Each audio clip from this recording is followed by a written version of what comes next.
Okay, and we are live. We are live. Good evening, everyone. Welcome to Masculine Geek number 22. We're glad to have you all. I haven't seen the chat yet, so I'm not sure what's going on. This is actually TJ's show tonight. He has come back from a long trip overseas, and we're looking forward to his Geek and Tell and listening to his adventure stories. So, without further ado, TJ, take it away. All right. Well, thank you everyone for listening. What I was at for the last 2 weeks was in France, and I was traveling through Normandy, and then I went down to the Burgundy region, Champagne, where they grow all the wine, and then I went over into Paris before coming back. So, what was really cool about this trip is I was up in Normandy as the town.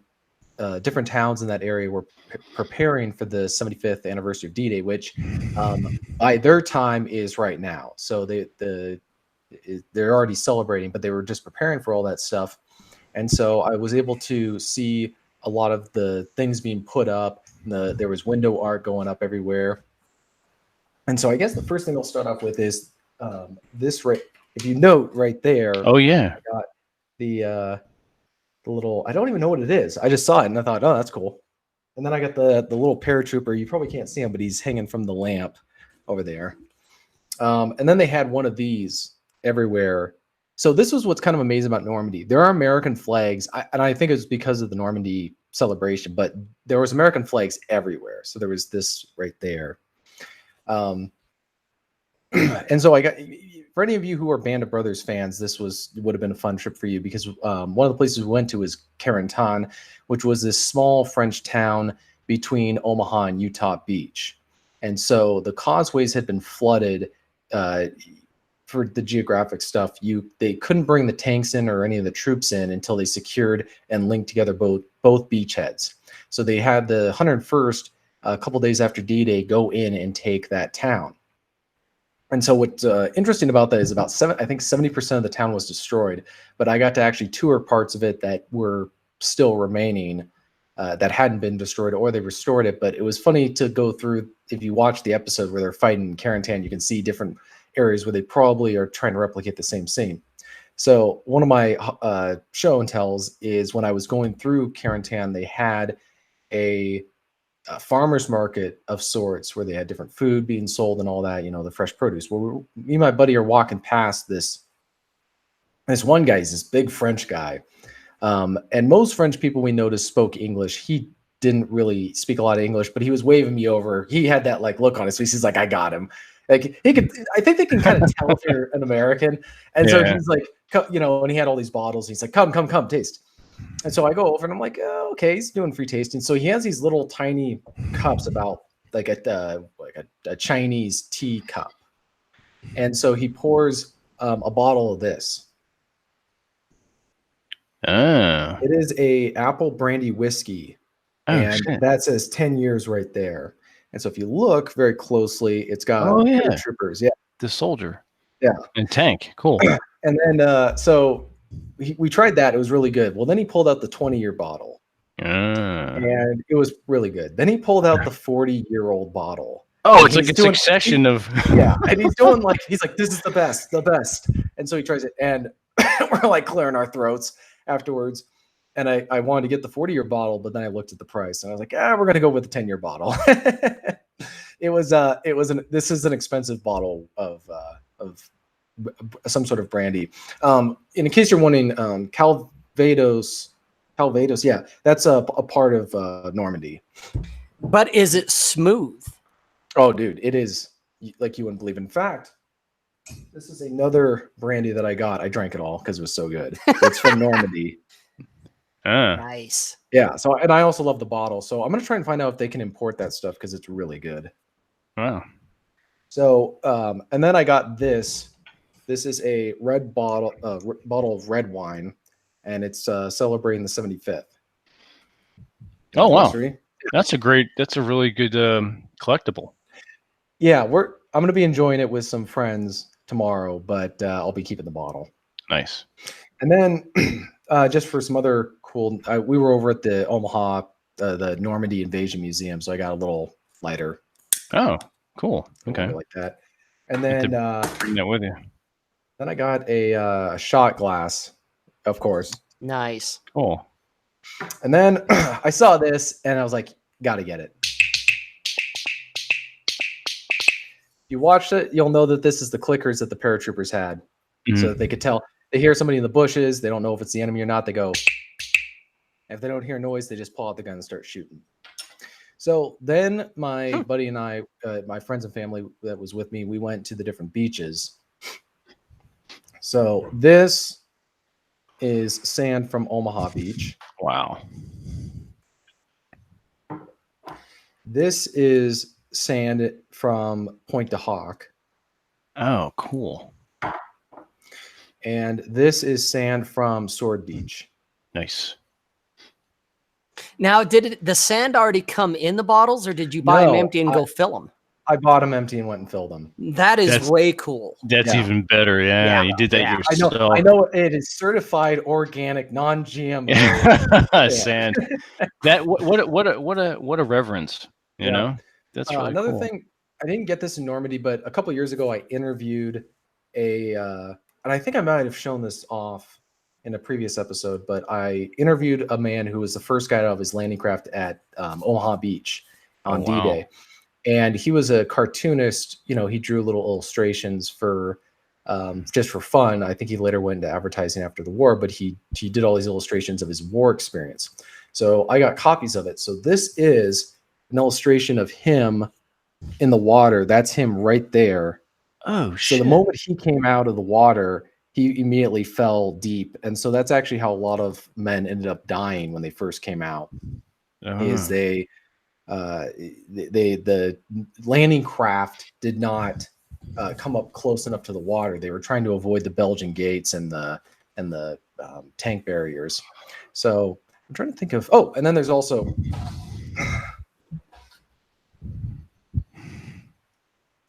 Yeah, so I got the sweatshirt.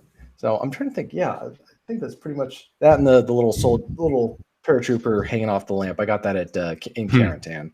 So is Normandy the most pro-American place in France these days? Would you guess, TJ? You know, this is just my experience. I'm actually having an article published at Terror House magazine. I think next week on my thoughts on France.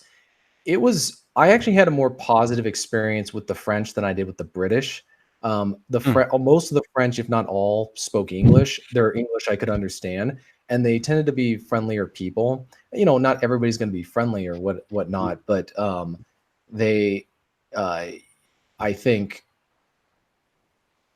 the northern part of France I really enjoyed. We were staying in Bayeux, which is I believe hometown of William the Conqueror, or he built it as his hometown. But it's just a nice area. If you're trying to experience what France is like, that's a good place to go.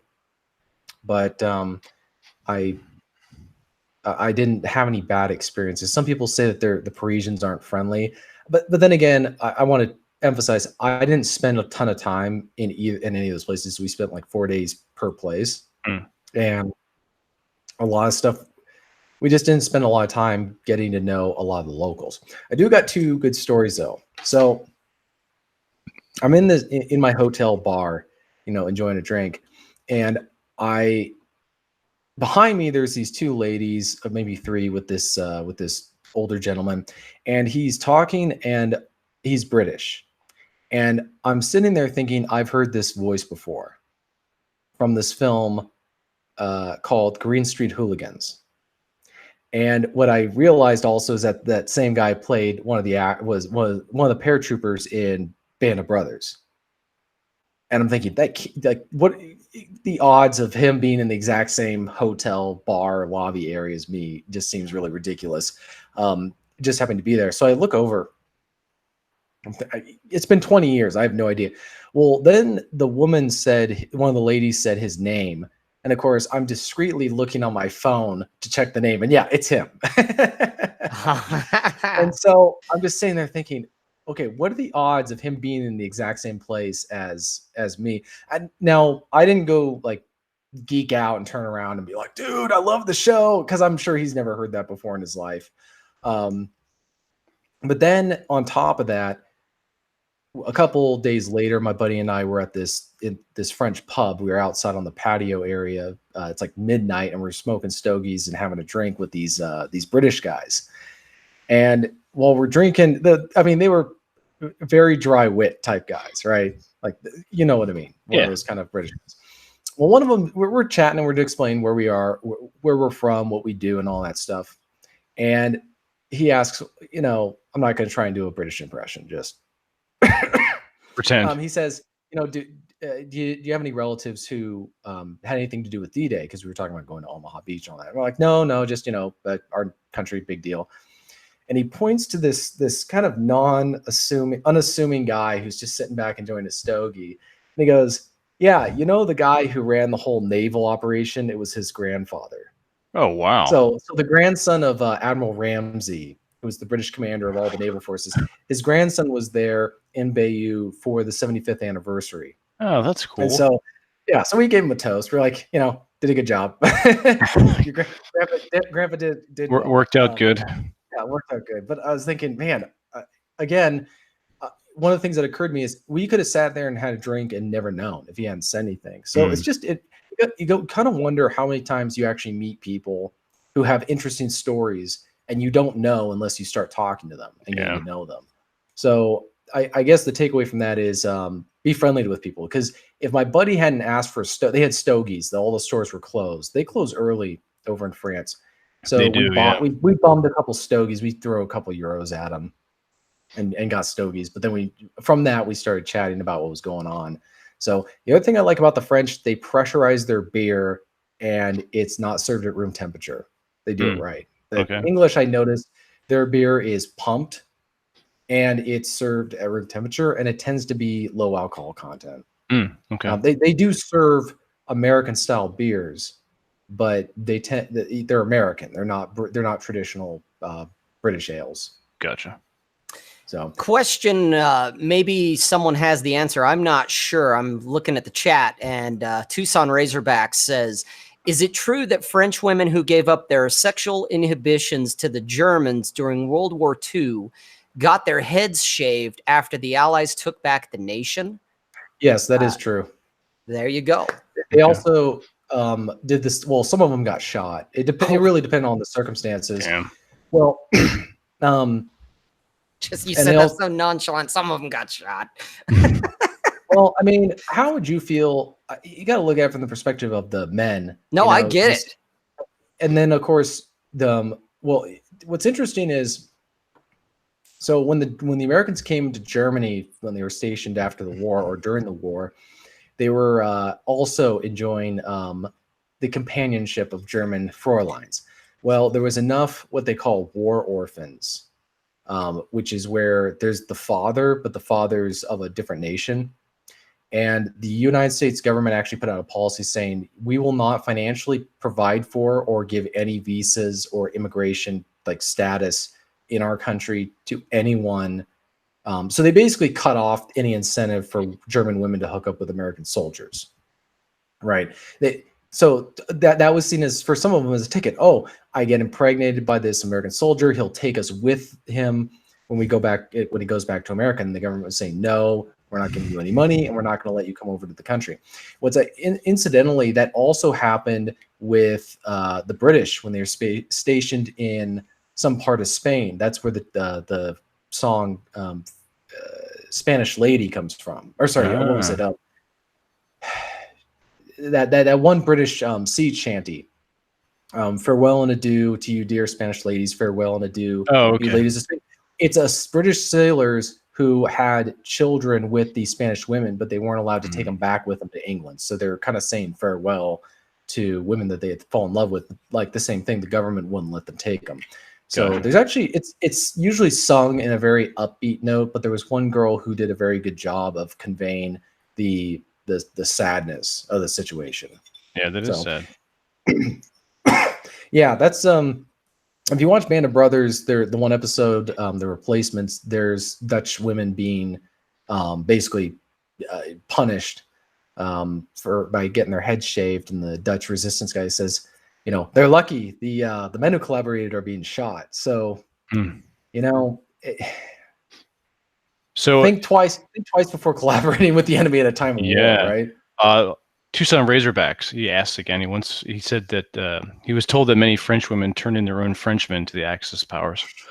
So according to the tour guide we talked to, you had almost a variation of Pareto's law. 80%, I would say 90% of the French population was neither collaborators nor resistance. You had 5% approximately that were resistance fighters, and then you had 5% that were collaborators. Okay. And so there are instances where, for example, the German fortifications at Melville, which I visited, that was built by French contractors. There was a bunch of German fortifications that were built by Frenchmen, but they were not.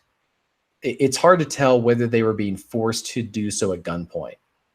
Because in a lot of instances, it's like if you want to feed your one of the things that we learned is the economic policies that the Germans imposed while they were in France. Oh, okay. A funny fact that they stole 80% of the champagne in France. Still the champagne. So when I heard that, I was like, okay, so that one scene in Band of Brothers where Nixon goes down into the Goring's wine cellar and sees 10,000 bottles of the finest wine, champagne, and liquor in France. I know where he got it from. He got, they basically just stole all the stuff and caused a lot of problems for their economy. They also made the French franc worthless. Oh, okay. Yeah. If you watch Casablanca, a film we never talk about on the show, there's the one scene where what's his name? The kind of monotone guy, the gal's husband. Oh, I forget. It's been a while. Victor Laszlo. He's offering 200,000 francs for the letters of transit. Well, 200,000 francs is actually not a lot of money. It's like what? It's not a lot. 200 bucks. Yeah, honestly, it was. Yeah. It gotten to the point. The inflation was so bad at the time. Man overboard. Let's see. Was there any other questions? Vichy, France. Yeah, Vichy.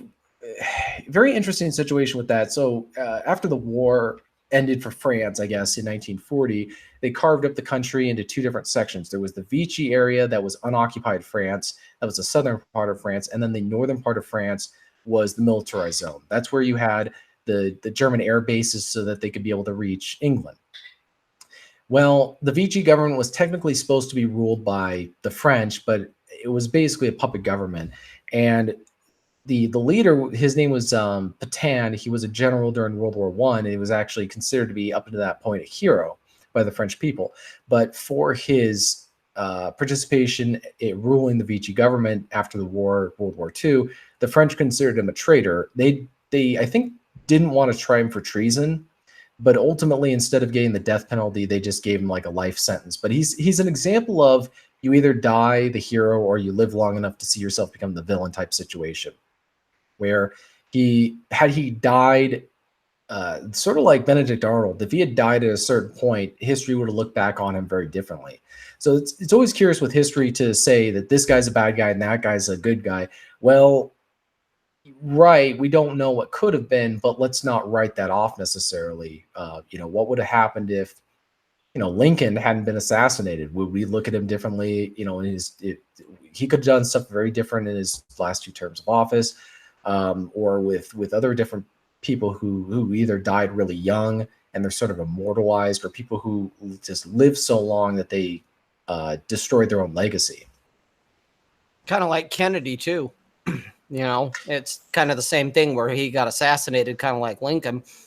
Right. What would have he done, and would have people celebrated him as the hero type of thing, or would he turned out being, potentially like the worst president in the world? Right.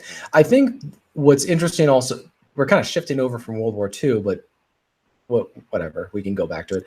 The interesting thing about Kennedy is there's so many different possibilities. I think the mystique is, why was he killed? Mm-hmm. And I think that is one of the reasons why his legacy is really undefined in a lot of ways. It has this mythical status because we don't know what brought him down. Was it because was he killed by the communists? Was he killed by the KGB? Was he killed by Cuban nationalists? Was he killed by the mob? Was he killed by someone in the he had so many enemies? And that was he killed by bankers? Or was he killed by LBJ? All these different. Yeah. We don't know. All We right. just know that he wasn't. It was a definite conspiracy, and there was a conspiracy to cover up what happened. um, I think that will, if that ever came to light, who killed him, I think he would actually, my humble opinion, based on what I theorize, if we understood who killed him, he would almost become a martyr figure for a different kind of cause than maybe he is now. And I don't necessarily think that would be the image would be a bad one. But whether it's, again, it's not really about what he did, it's about why was he killed, right? Absolutely. Oh.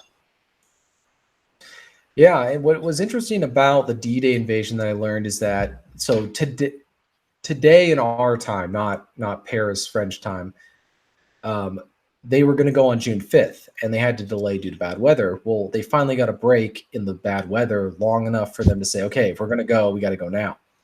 And Eisenhower finally said, okay, let's do this.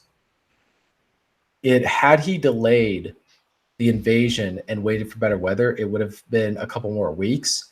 And at which point the invasion probably would have failed, because that's when the channel experienced its worst weather in 40 years.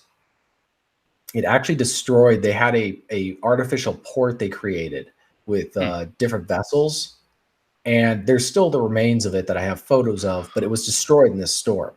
So just all these different things that could have gone wrong on this operation, and things that did go wrong. I mean, the paratroopers were supposed to land in these specific areas, and they didn't. They were dropped all over Normandy because the pathfinders didn't get to where they were going to go. The aircraft couldn't get through the flak.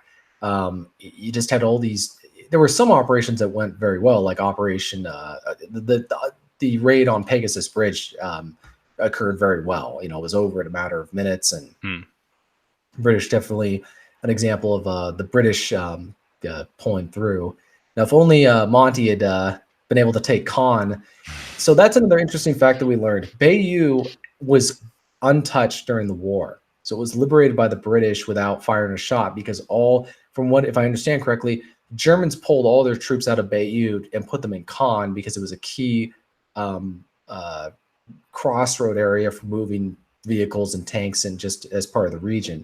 So for Bayeux, it was a big deal that nothing from none of their historic buildings were destroyed.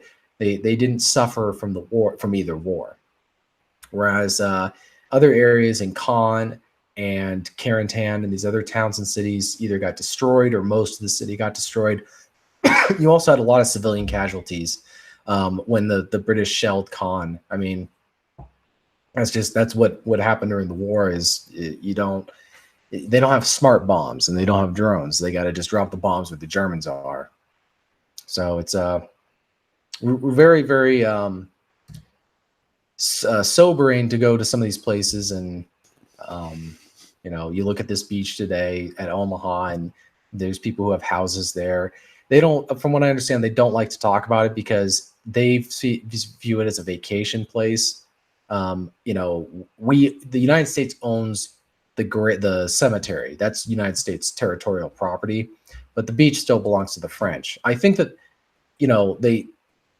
this is just based on my gut feeling. I think that they understand what happened there, but at the same time, when you move on and start enjoying the actual place, and not, turn it into a permanent memorial where you can't really enjoy it, which was kind of the point of taking the beaches in the first place.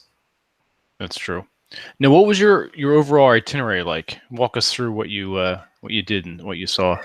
So we went to Bayeux, which was this for people who don't really know much about Normandy and the Norman identity. The Normans were actually from Scandinavia. They were Norwegian, and they had raided the northern part of France. And Rollo was this Viking hero who secured a permanent establishment there for the Norman people. And so they see themselves differently in France. They have a separate identity than the French people, which is interesting enough. The people in Brittany, the Breton people, they're Celtic. They consider themselves to be as different people than the French. And what really amazed me is the identity of the Norman is one of a conqueror, because William the Conqueror, you have this 230 long tapestry embroidery of their conquest of England. So they have that history going back that we went out and conquered England. And, it's considered to be one of the most historically important moments in European history was when the Normans took over and replaced Anglo-Saxon kings of England and almost united that exposure between the two different countries. So I think that's why they might be more comfortable with the idea of being liberated, because they have a history of winning, but also they know what it's like to be rescued, right? I think that's the impression, whereas other areas may not have that.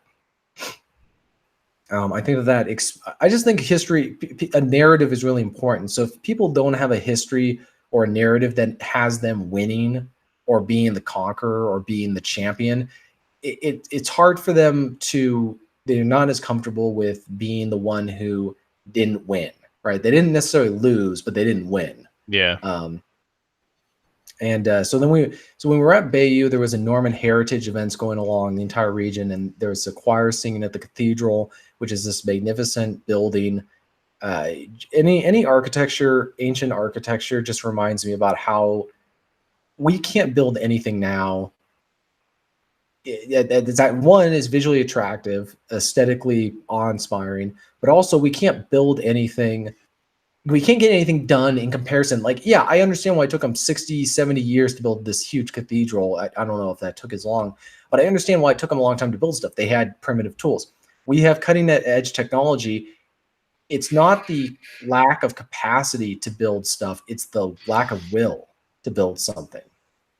It's actually going to be remembered. So there was the choir performance in there, and then they had the different buildings of historic importance lit up by candlelight or by lamplight or something like that people were visiting.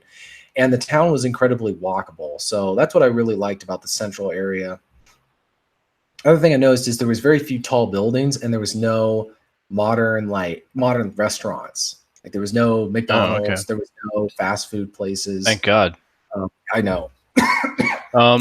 Quick question. At one time, France was the land of Gaul. Can you explain? Yeah, so the Gallic people, if you go all the way back to the Roman times, so Paris used to be actually a Gallo-Roman settlement. But in Gaul, which is modern-day France and Germany, is you had the Celts. The Gaelic were a Celtic people. That's where the word Gaelic comes from. And so in France, you had the Romans were pushing in, and they were civilizing or making allies with different Celtic tribes. One of the ones that but then there were a lot of tribes that they didn't, the barbarians, and they were led by this very famous barbarian, Gallic barbarian, Vercingetorix. And you got to go listen to Dan Carlin's podcast on the Celtic Holocaust. Julius Caesar essentially killed 1 million Celts while in Gaul. It's described that he wrote this book called The Conquest of Gaul, which Dan Carlin really described well as the Star Wars saga as told by Darth Vader. Oh, jeez. So, which wow. was really brilliant, but it's just amazing the struggle that went on. And what ended up happening is these Germanic tribes were being pushed westward from the east by different migration patterns. That's really what undid the Roman Empire, is they allowed all these peoples in. There's no, repeat of that in the present time, right? And so you have these new tribes. What the hell are you talking about? There's no immigration. There's no patterns. mass migration movement. Not at all. No. Yeah. Hey, look, stop moving over here, Shane. Oh God.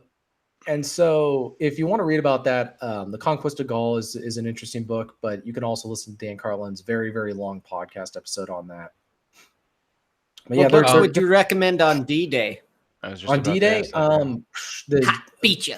The Longest Day. did. The Longest Day is a good book.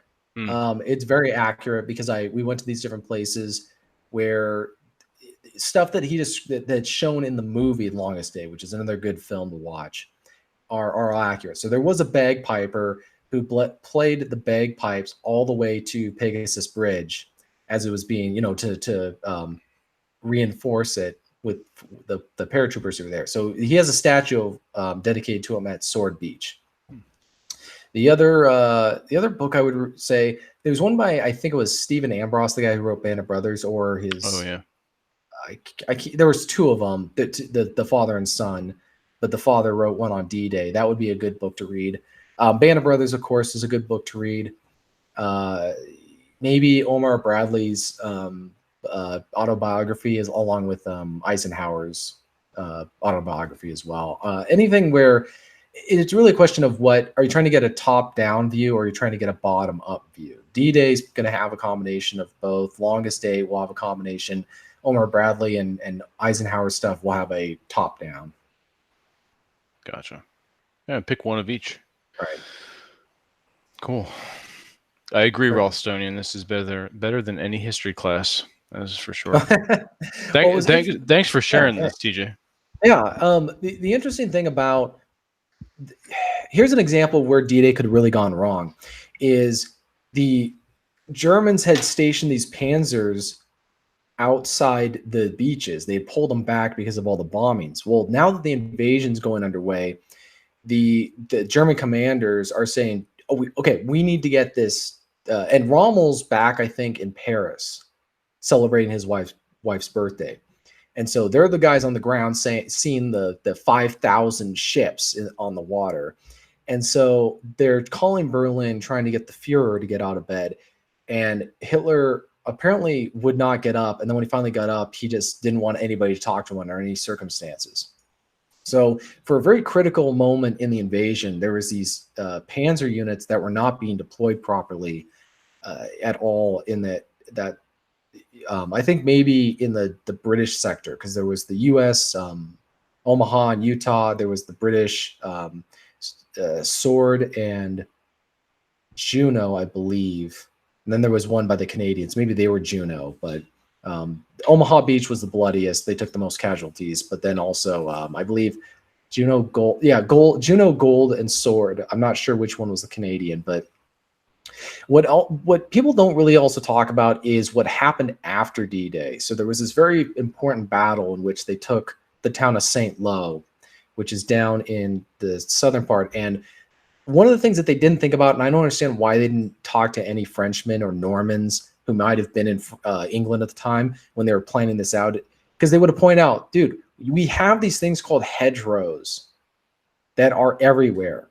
If you are trying to bring in armor, you're not going to be able to see what's beyond the next hedgerow, and you're going to have to fight hedgerow by hedgerow. Germans are going to have machine guns. They'll have tanks hidden there that you can't see them from the air. You can't bomb them. And so when they secured St. Lo, they were able to, Patton got the Third Army. And so he did this flanking maneuver on the western part of the Normandy region coming down. Right. So he's finally able to break away from the hedgerows and come down south. I think they also did a bombing campaign to clear that out. Well, on the other side, you got the British, the Poles, and the Canadians coming from the east. Right. And so they're coming down. I actually have a photo of it. I don't know if we can publish it or bring it up. But anyways, so they're coming here and they're coming to this area known as Falaise. So it's called the Falaise Gap. And you can screen share that if you want. Screen share. I don't. It's not online. Oh, okay, gotcha. I have a photo of so at the cemetery in Omaha, they have different graphs showing or different figures showing the progress in the invasion. So they're coming down and they're creating a pincer move. Right, they're trapping tens of thousands of German soldiers in the Falaise pocket. Well, they're scrambling to get out, so they're moving, trying to move to the east. And in this town called Chambois. And it was some of the worst fighting of the entire war because these Germans were just ferociously trying to keep this pocket open. Well, when the pocket was finally sealed, it was around, most of the Germans had escaped, but there was 20,000 prisoners captured.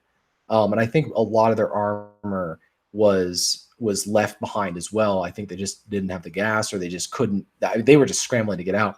And so at the very beginning of September, you had the German army very demoralized at that point. And so, but that was why they got overconfident. And then you had Operation Market Garden, where they dropped a paratrooper division, the British 1st Airborne, on top of 2 SS Panzer divisions in Arnhem, and they got, Oh shit. Yeah, it was a complete disaster.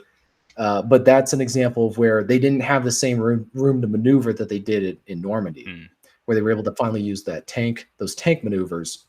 And the other problem is that the Americans only had Sherman tanks, which were small, they could be mass produced, they were competent against infantry. They were absolutely atrociously incompetent. They were Purple Heart boxes against the German Tigers because they had thicker armor, their shells couldn't pierce the German, and they also didn't protect the back where their gasoline tanks were. So if they took a direct hit there, they would just go up in flames. So they finally had to retroactively add a steel plate to protect that section of it. What was a weak point of the Tiger tank? Weak point of the Tiger, I mean, as always, from the back, but also as if you watch Band of Brothers, the Battle of Bloody Gulch outside of Carentan is under its belly. And so what they would do with the Shermans is they would do a combination of infantry spotting the tanks, the Panzers, and then you'd have artillery and airstrikes in conjunction with Shermans. So maybe the Shermans might draw a feint to bring them out into a spot where the artillery could hit them, or you could do something else like that. Is it true that Omaha Beach has no rocks? No, I posted a photo of it on Twitter. You can go to my Twitter account. There's huge rocks there. Okay. The beach does go out very far. And what's interesting is I was reading an interview by a gent, not the guy I interviewed, but someone else. And they were sogged down with so much stuff when they got out of the transports. He said, we did not run up that beach. We walked. They were essentially walking underneath mortar fire, machine guns. Wow. Yeah, pretty bad. Another interesting fact is we have very few photos of the Omaha Beach D-Day landings. There was this famous photographer, Robert Capra. He had taken all these photos. Well, he went back to go get them processed, right? You develop them the old-fashioned way. You got to have dark room and all that other stuff. He was so eager to do it that he accidentally exposed them prematurely. So most of his photos, shit. Yeah, that's why some of the photos he has that we have are blurred because they didn't survive the exposure process. Oh wow! Did you get to tour any of those bunkers at all? Oh yeah. I got a piece of a couple of the bunkers. Oh no, kid! Oh, that's great. No, I don't have it. I do. I figured since we're chatting about this, I'll show some stuff I do have. Please do. Yeah, this is cool. So one of our tours through Burgundy, which by the way, I've never seen so many vineyards in my life. It's just so I'm from the Cascades, where you can't look anywhere for the most part and not see mountains. Obviously in the Cascades, but I'm just saying Western Washington, Eastern Washington, this area, Washington State, you can see a mountain somewhere. We would go and there'd be no mountains. There would just be vineyards. So one of our tour guides, this was from his family's vineyard, and that is French for pretty girls. So I technically brought pretty girls back from France. There you go. What more can you ask for?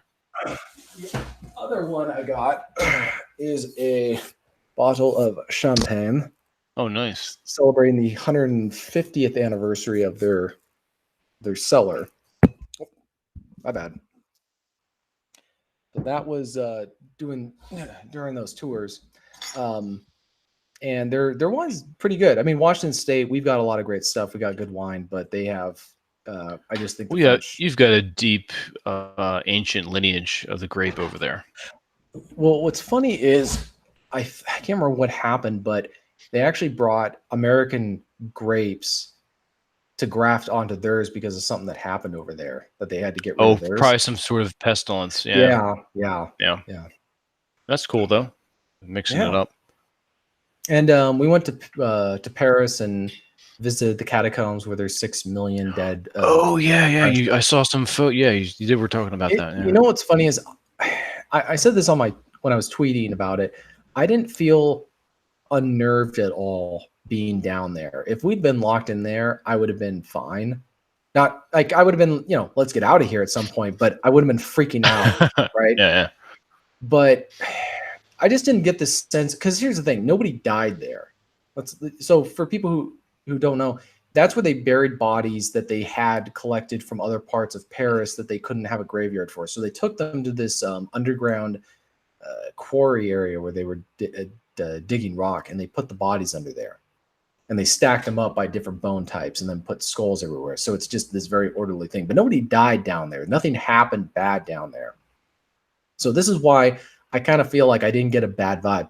Well, me and my buddy were driving down through the south of Ireland, so County Cork, which, places like Skibbereen and Cork had some of the worst potato famine, the worst fatalities, like the number of people starving to death because of the famine. And we were driving, we got this weird, chilly gut feeling. Like it felt haunted. We were right on the coast. Like we'd be driving down this road. Right there is the Atlantic Ocean or the sea or whatever, but there's no land, right? And we're over here. So we're driving past this kind of county road near Dingle, and we see a sign that says, famine houses. This is where people would go. And we like look at each other, we're like, we're not going there. So you could feel it in the air. You can definitely feel. It just felt haunted. Like I'm not. That's one place I would not want to go, because bad stuff happened there, as opposed to, or another example that is when I was in London. I was in the Tower of London. There's these steps where they were working on it a couple hundred years ago, and they found one of the steps was loose. So they opened it and they found a box. Took out the box. There's the bodies of 2 young boys in it. Oh shit.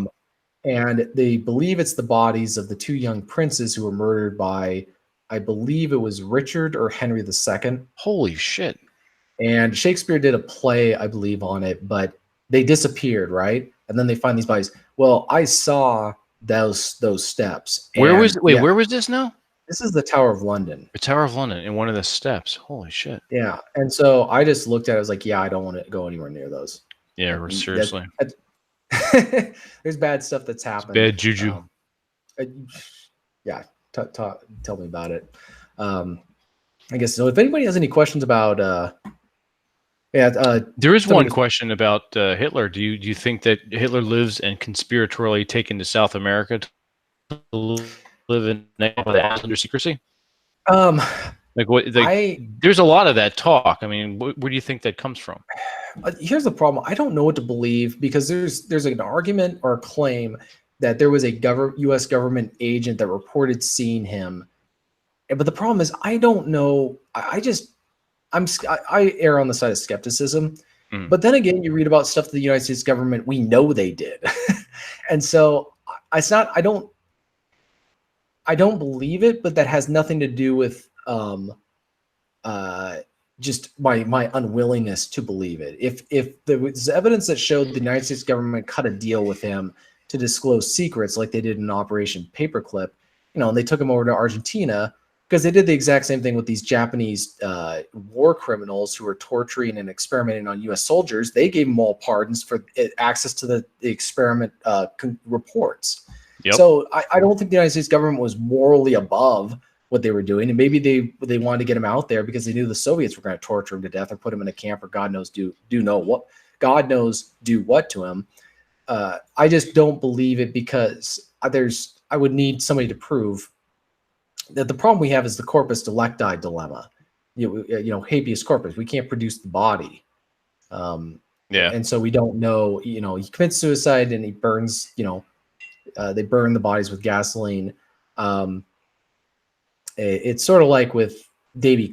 I'm not comparing Davy Crockett, just for the record, to Hitler, but Davy Crockett. People equally wonder how he died. Right? We know they're both dead. The question is how they die. Some people believe that Davy Crockett was killed fighting the last man. Others believe he was kept alive and then later shot or executed as a prisoner.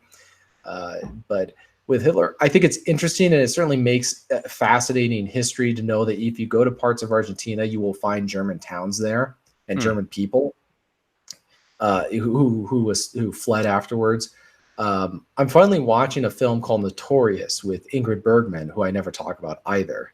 Not at all. It's a movie about them, her and Cary Grant going to Argentina to investigate her dad's Nazi buddies, right? What's it called again? Notorious. Okay, I want to watch that.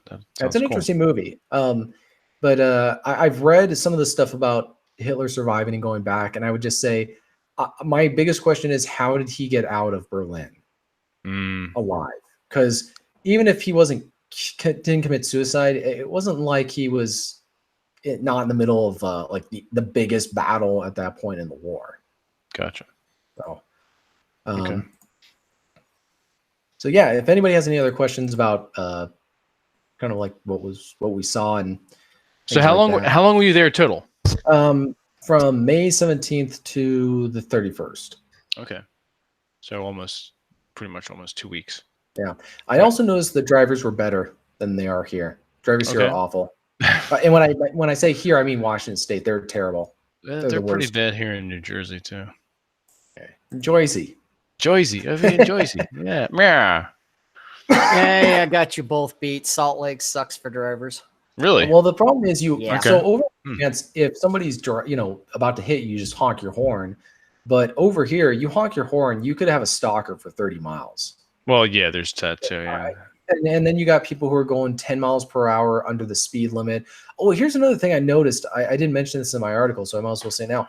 There were no cops anywhere. Really? Like hardly any. Now in Paris, they had the army there, so that was that.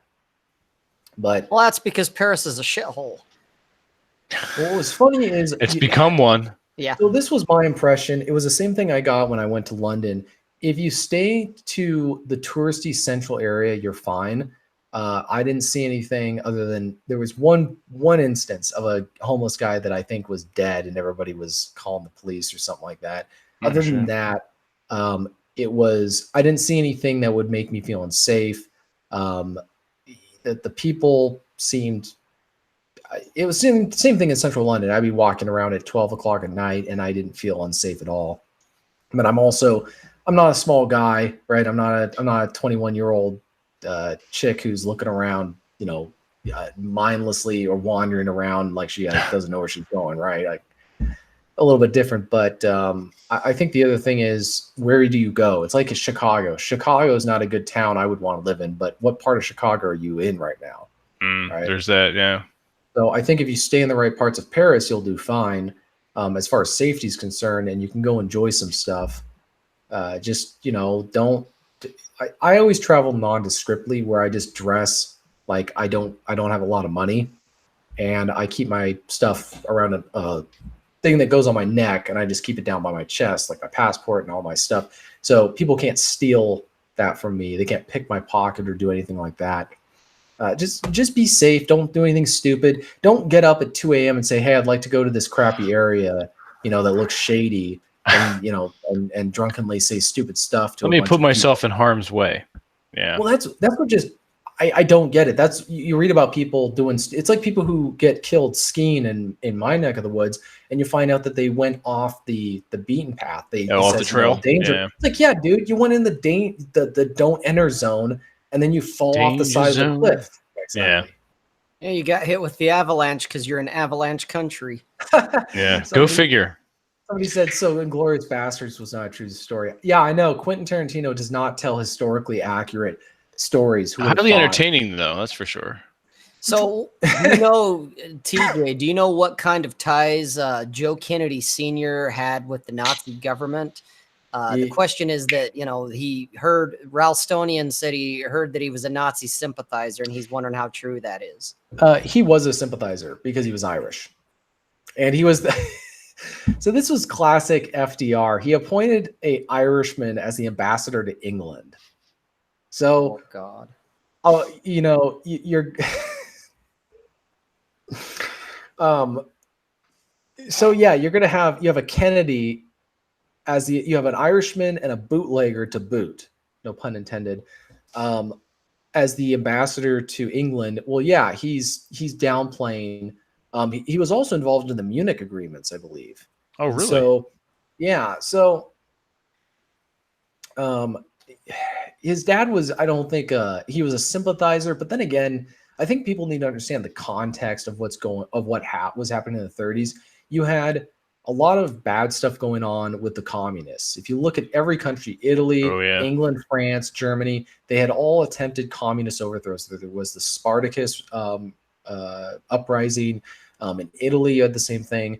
And so when these fascists initially came to power, they were seen sympathetically, even in Spain. I mean, and people are wondering, what are you talking about? Well, J.R.R. Tolkien supported the Republicans in the Spanish Civil War, because he was a Catholic and the loyalists were maybe not Republicans. I'm not quite sure which side it was. There was the fascists and basically the communists. Well, the communists were chucking Franco. There's a name. The Franco Spanish. So it boiled down for a Catholic like Tolkien. One group of them is chucking Catholic priests off a cliff and burning churches. The other guy is killing the guys doing that. So your choices are kind of a bad, you don't have a lot of options. You're screwed either way. Yeah. Right. And it was the same thing with some Americans who were thinking that these countries were going to fall apart. And then the illusion was that these guys were coming in and cleaning up shop, but they were just doing the same thing with other countries. They are dealing with a problem, but it's a Faustian agreement, right? They fix one problem, but create other new problems. But then again, the problems went all the way back to the Versailles Treaty. So, and other stuff like that. People need to really read about what the Versailles Treaty did. It carved up countries like Germany and gave it to other countries. It didn't give the Irish independence, but it was claiming to be a pro-nationalist treaty. It created the League of Nations, which was toothless. The United States Senate actually declined to ratify it. They did not ratify the peace treaty, the same peace treaty with Germany as the British and French. They approved a different one because they thought it was shady.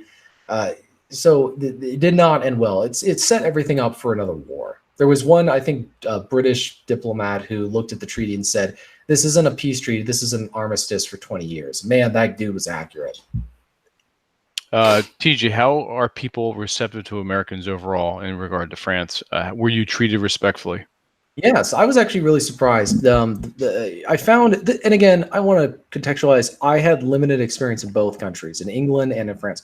I found the French people to be more friendly, and also I could understand them better. The British came across as being more suspicious. Really? Why do you think that is?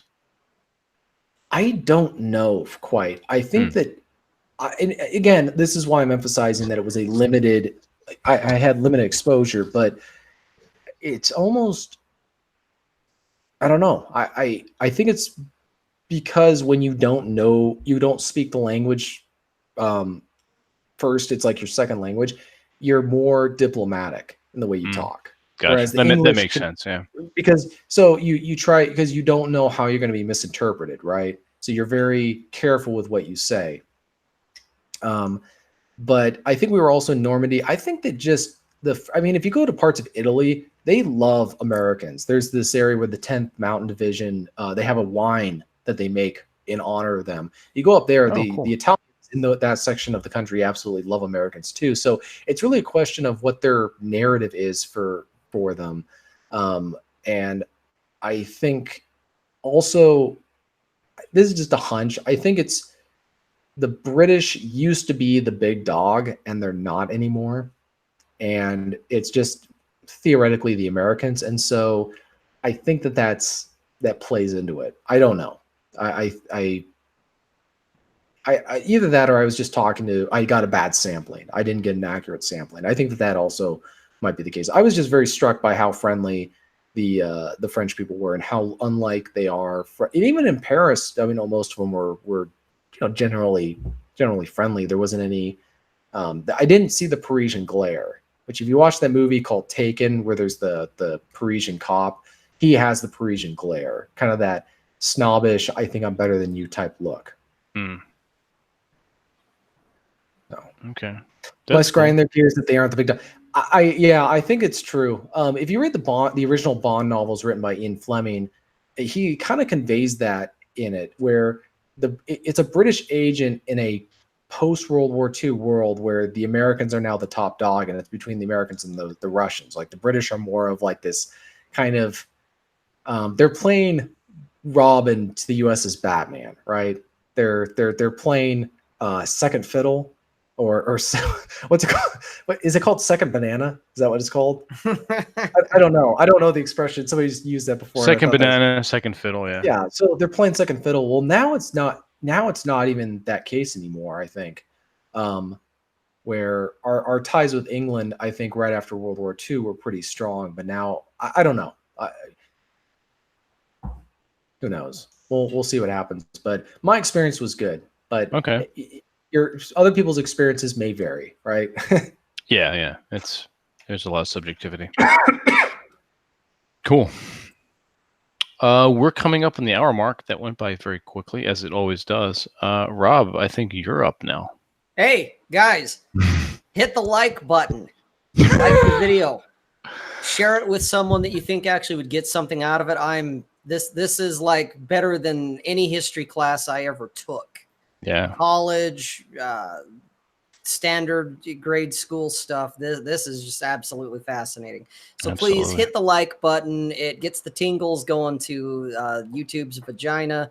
It gets more exposure to the video. Well, yeah, you haven't been around since I incorporated that, TJ. You've been you've been off the grid, yeah. Yeah, so yeah, that's kind of my new saying right now. Is it tickles the vagina of YouTube, gets it the more exposure. So hit the like, hit subscribe if you haven't. Share it with anybody that you think would benefit from it. Share it for the giggles. Share it for the knowledge. So yeah, there's our hour mark PSA. Excellent. Thank you, Rob. You're welcome. Back to you, TJ. Back to our regular scheduled programming. We are up to, well. Another thing that's interesting, if you guys enjoy this stuff, because when I was in college, I was huge, just loved old time radio stuff. Where I'd listen to the old recordings where somebody was recording the breaking news bulletin, like Pearl Harbor's been bombed, so you can actually hear what it's in the middle of like some radio show where they've got Gasoline Alley or something like that, and suddenly it just stops and there's this really eerie pause and it says, breaking news bulletin, there's been an attack by the Japanese or something like that. Well, it's the same thing with D-Day when they announced.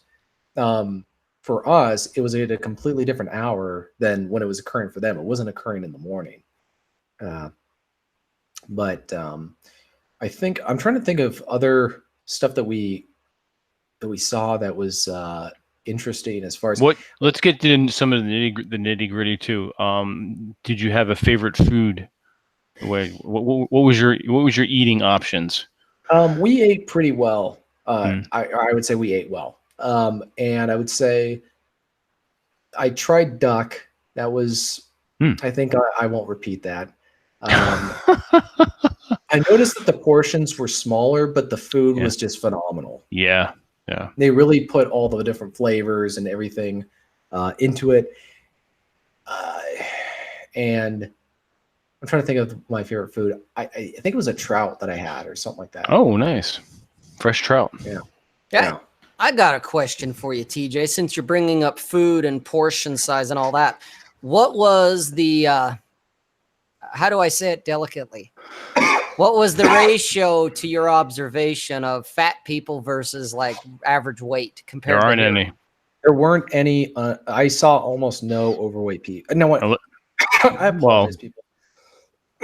There were maybe other tourists, but yeah, I saw very few overweight people. Now, when I say overweight, I'm not talking about an old guy with a paunch. That's a little bit of a gut. That happens when you get older. I'm talking like Walmart shopper fat. And there was none in Bayeux. I saw none. And then we were in Beaune. I saw none. The other thing I saw in central Paris was I've never seen so many beautiful women in such a small proximity. They were everywhere. They'd be sitting at one of the cafes. I mean, the part of Paris we went to is very much the stereotypical Paris that you think of, right? You got the cafes, you got a bottle of wine, they're all like, and there's this girl, she's going on her bicycle there and just walking in. They were all well groomed, slender, they dress feminine. Now, whether long hair, some of them, I mean, and they had no tattoos. Oh, yeah, clean. All right, It was- so it for was- everybody out there, stop fucking eating. Well, it's here's the it's the interesting it's the thing. portions. Yeah, that's Well, for sure. That's Not definitely just for sure. portion. The tour guide we talked to, we were talking about the food that they process that and all too, that yeah. other stuff because I was eating and I was thinking, this sausage doesn't taste like our sausage. This bacon doesn't taste like our bacon. These eggs don't taste like our eggs.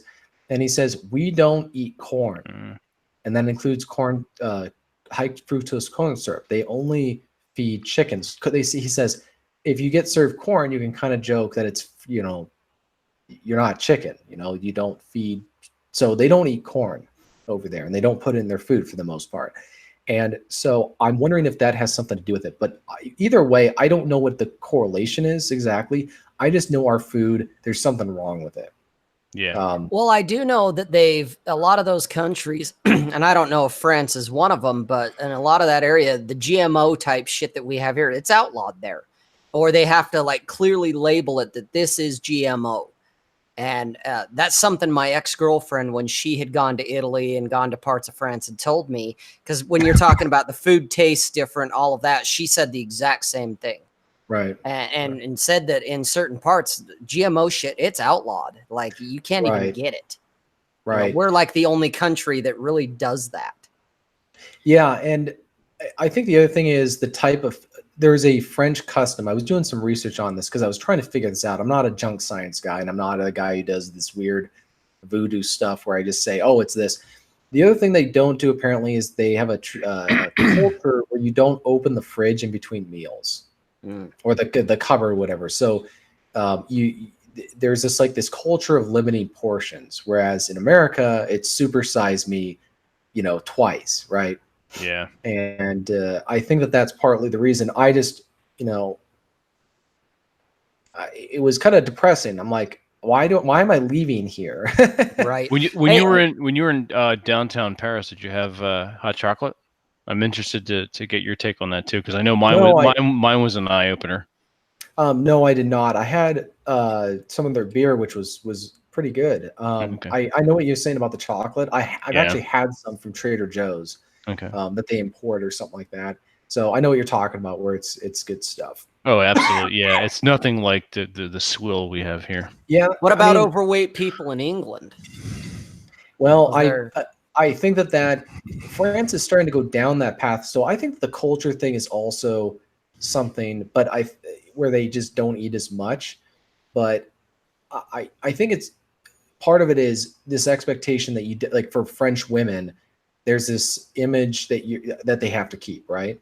I think that part of that might have something to do with it. Again, I'm not drawing any conclusions specifically, but when I read that they have this reputation or this legacy of staying fit by their behavior, I was like, okay, so maybe there might be social pressure where there's stigma for these French women to be overweight, to not be slender. Whereas in our country, that being a land whale gets you on Sports Illustrated. Right. So what you're saying in a roundabout way, and I'm paraphrasing heavily and taking complete liberty, but what you're saying is fat shaming works. Jesus. Yeah, pretty much. Yeah. Look, guys, if shaming didn't work, they wouldn't tell us not to do it. Well, and they wouldn't do it, period. It wouldn't even be a thing. There'd be no such thing as the word shame. So fat shaming works, guys. Shame them. Tucson Razorback is saying I just had some pizza. Dude, you can eat a pizza. Just go on the treadmill. Yeah. Don't go on a hike. Don't eat the crust and just don't eat pizza every day.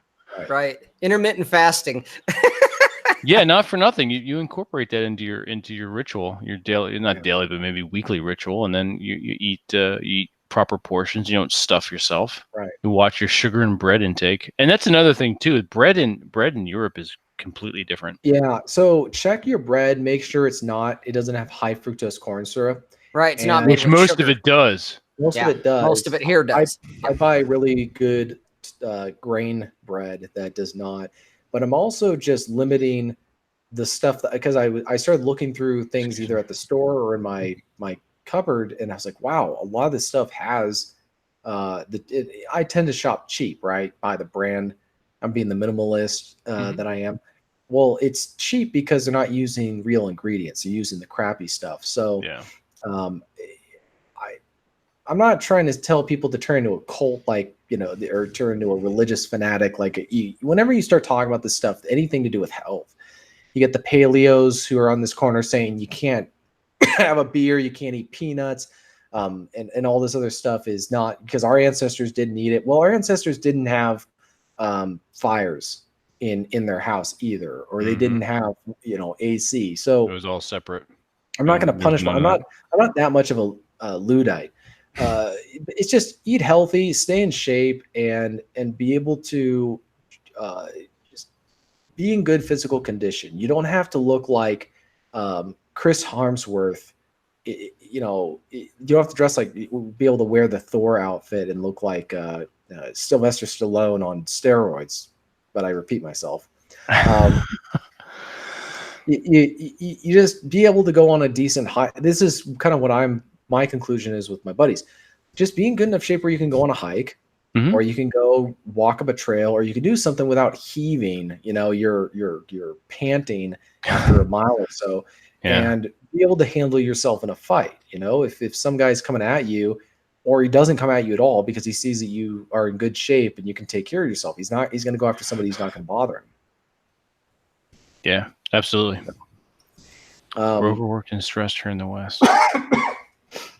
That's unfortunate. Oh, it's unfortunate? Tucson Razorbacks says we're overworked and stressed here in the West. Dude, that's true. I got a buddy from Australia, and he says Americans are the biggest workaholics he's ever seen. We never take a holiday. We don't take a vacation. And I have different theories for that. I think one of them is we're increasingly pushing the work onto a smaller and smaller group of people that actually work, while another group of people in America don't work at all. Yeah, no, that's exactly correct. We're expecting more. We're expecting more productivity out of fewer people, and so if you work, you have to work. The crazy work week, and you got to burn yourself out, and you can't take vacation because without you, nothing gets done. Yeah, no, that's so true. That is so true.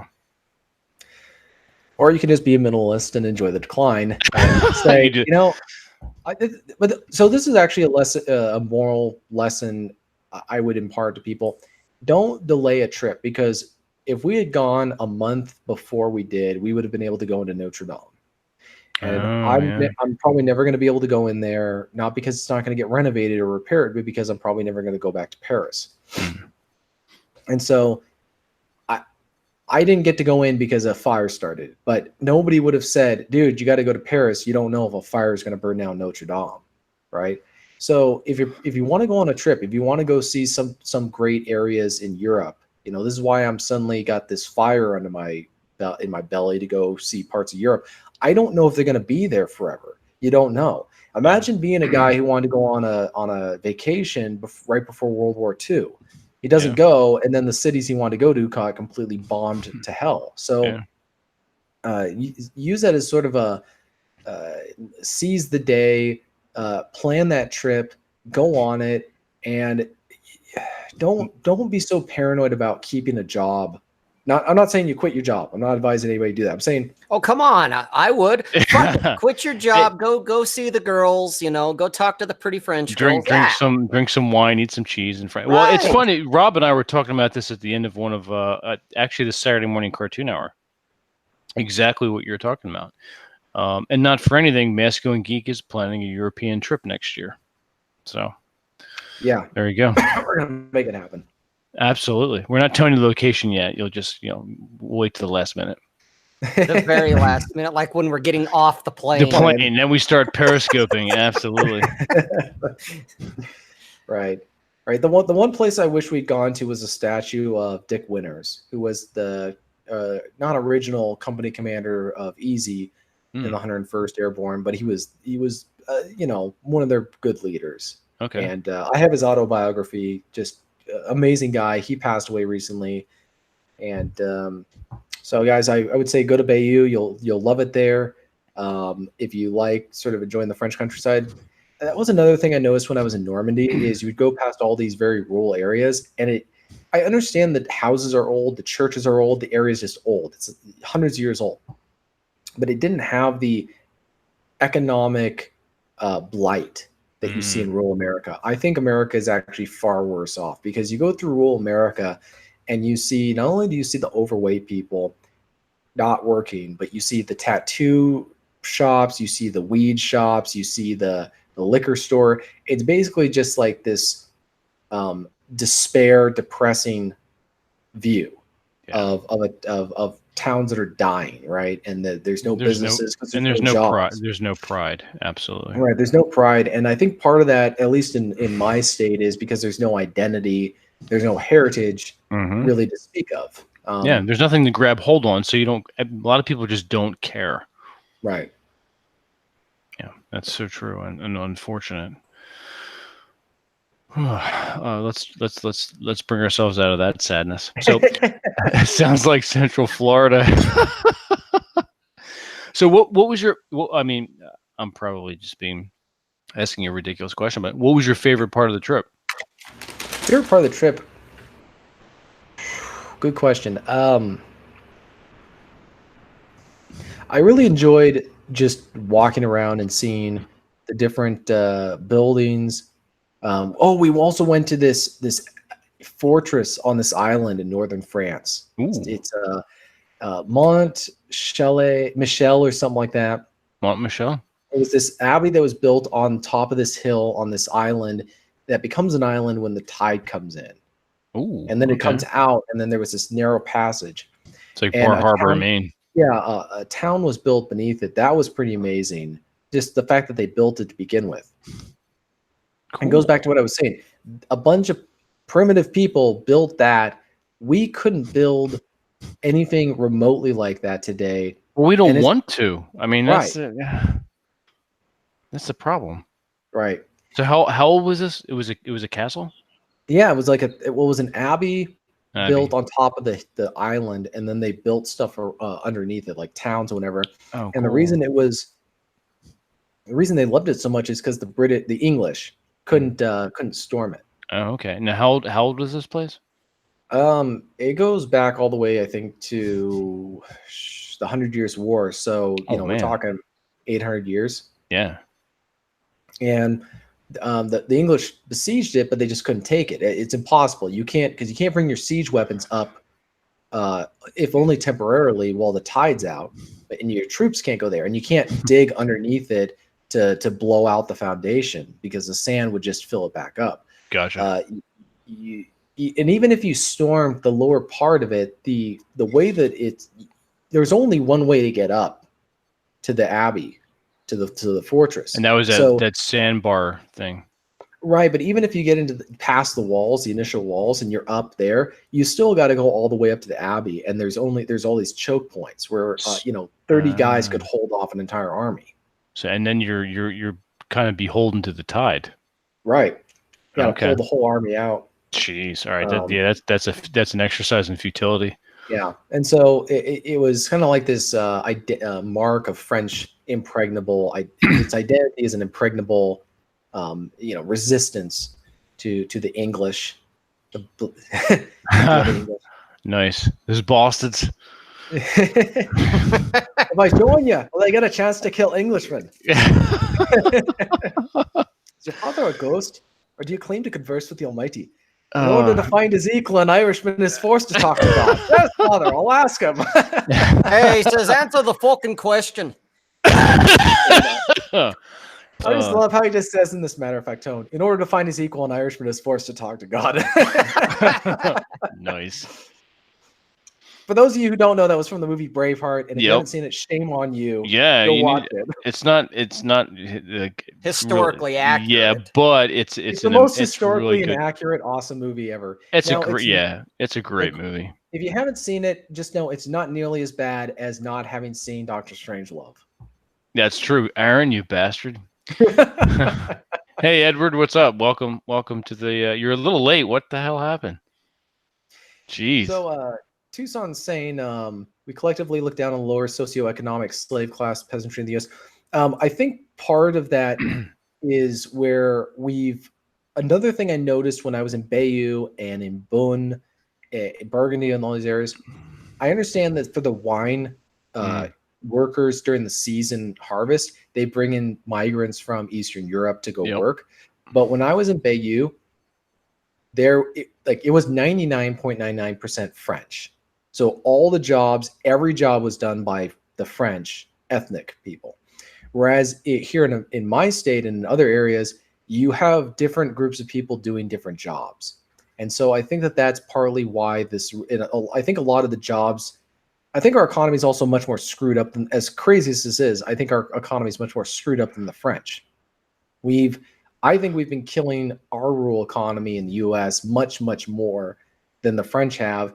And so we're pushing all that into the urban areas. And I think that that's designed to do that. Gotcha.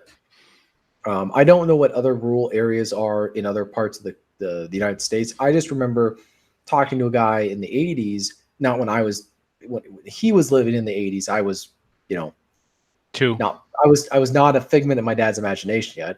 When were you born? You weren't a glimmer in his eye.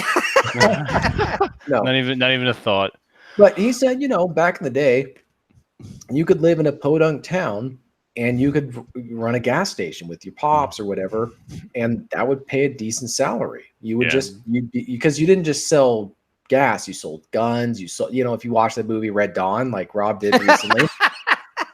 I knew it. I should have fucking done like a pool and been like, will TJ reference Red Dawn in this episode? And so you would sell other stuff, but you would make a decent living as a middle working class guy.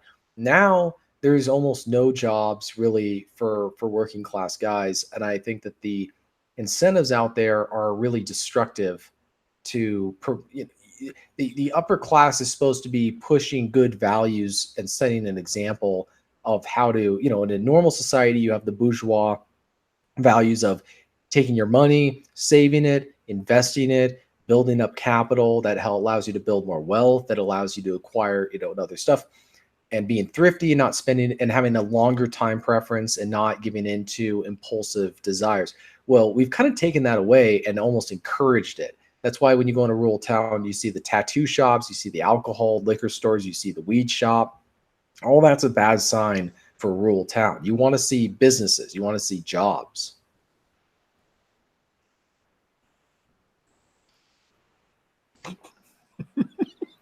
Everyone has to take a shot when TJ references Red Dawn. Well, that and Band of Brothers. I would be hammered. Okay.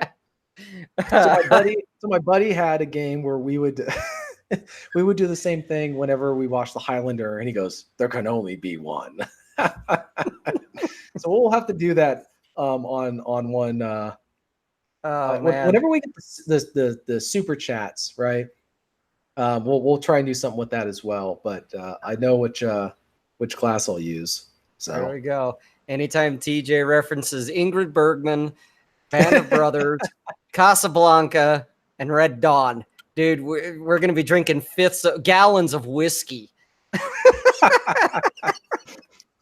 Uh-oh, I think we lost Vince. Might have. Ruh-roh. Yeah. Hold on. We can go on without him. We got a narrator down. Yeah, no shit. Everyone has their day off from work tomorrow to recover from that. No shit. Well, it is Whiskey Wednesday, so Tequila Thursdays and what's Fridays? Fireball Fridays. Yep. So let's see what's one that starts with M though from Monday. Guys in the chat, come on, help me out here. There's got to be something for Monday because Tuesday. If the tequila is it Tequila Tuesdays or is it Tequila Thursdays? Oh, Martini Monday could work. Hey, there we go. Martini Monday, Tequila Tuesday, Whiskey Wednesday. What's another tea drink for Thursday? It can be interchangeable with Tuesday, but what would it be? Tillerman Tuesday. Tillerman's Irish whiskey. Okay. All right. I'll go with that. Tillerman Tuesday, Tequila Thursday, Fireball Friday, and then Saturday and Sunday is just one huge drunken fest. Well, look who finally back. Well, hello, Second Armored. Uh-oh. Damn you, You hear him? Google. It's all right. I had to hit the head and I then can't hear refill him at my all. decrap. Oh, that's right. You're still on monk mode. Hey, there's another one for Monday. If we needed a day off from booze, if it ain't Martini Monday, it could be monk mode Monday. There you go. And that'll be over on Saturday. So this is what's weird. So I see Vince talking on the YouTube video, but I don't see him in the chat. Like, yeah, I don't hear his voice. Really? It's the same stupid thing again. oh my Oh god. boy, we're having that issue. Okay. Oh boy.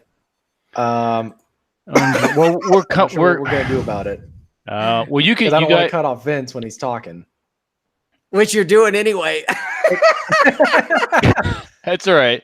This is Okay. your show So, anyway. I guess we're gonna get through this. We're gonna improvise, just like they did on D-Day.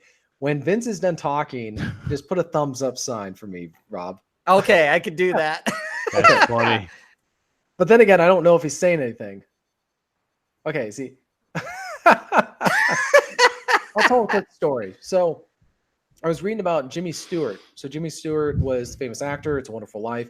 He was, I don't know if people know this, but he was a squadron leader in World War II. He led like 20 bombing missions over Germany.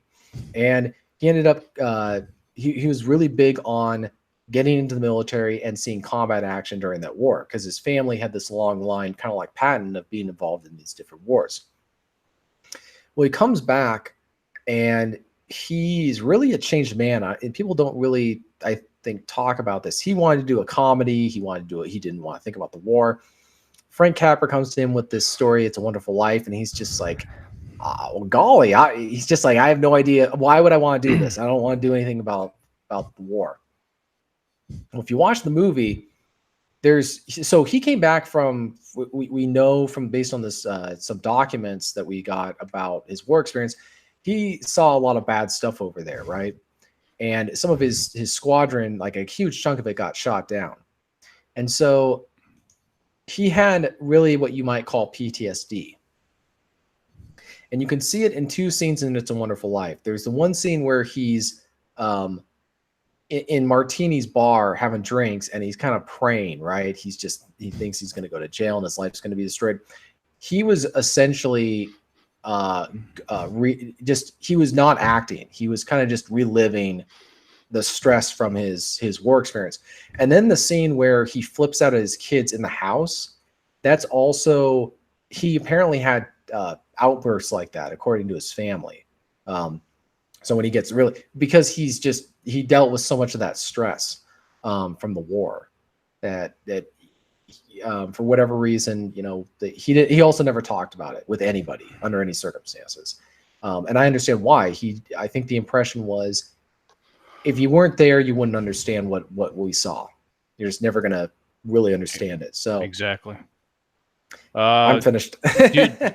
Do your Jimmy Stewart impression. Tell him, Rob. Go away, boy, you bother me.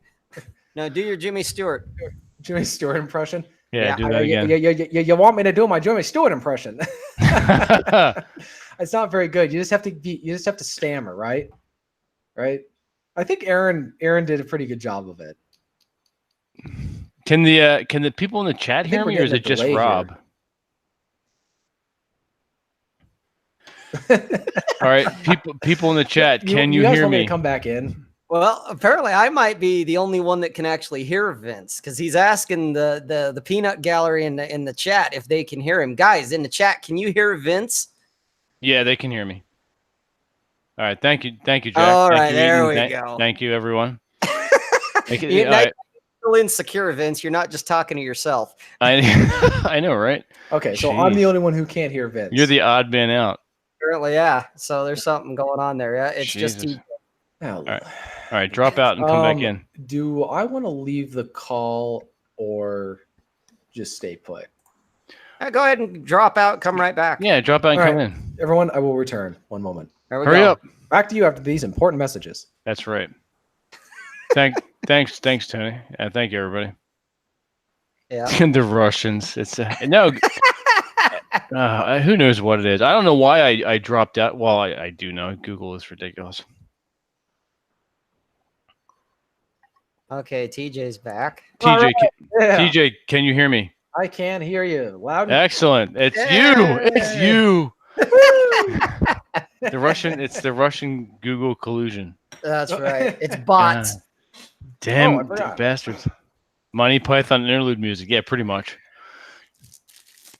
They This call is him another Tim. bottle of champagne. Oh, what is that? This is Champagne? This is a 0 sugar champagne. Oh, nice. Oh wow. Yes. You know what? That's interesting. I traveled a little bit in Canada, and I like the fact that their liquor stores had the sugar content on their descriptions. Right. It's actually really interesting how some of the champagne I got has no sugar in it. Especially the dry stuff. The Yeah, burnt. very, very dry. You going to bring any to the Village by the Sea? Um, Well, all would right, have to here's a question. All right, now that I'm saying that, what did you get us? I brought back. I'll be right back, guys. I gotta go back over to England. I ain't and got France. you shit. I brought back.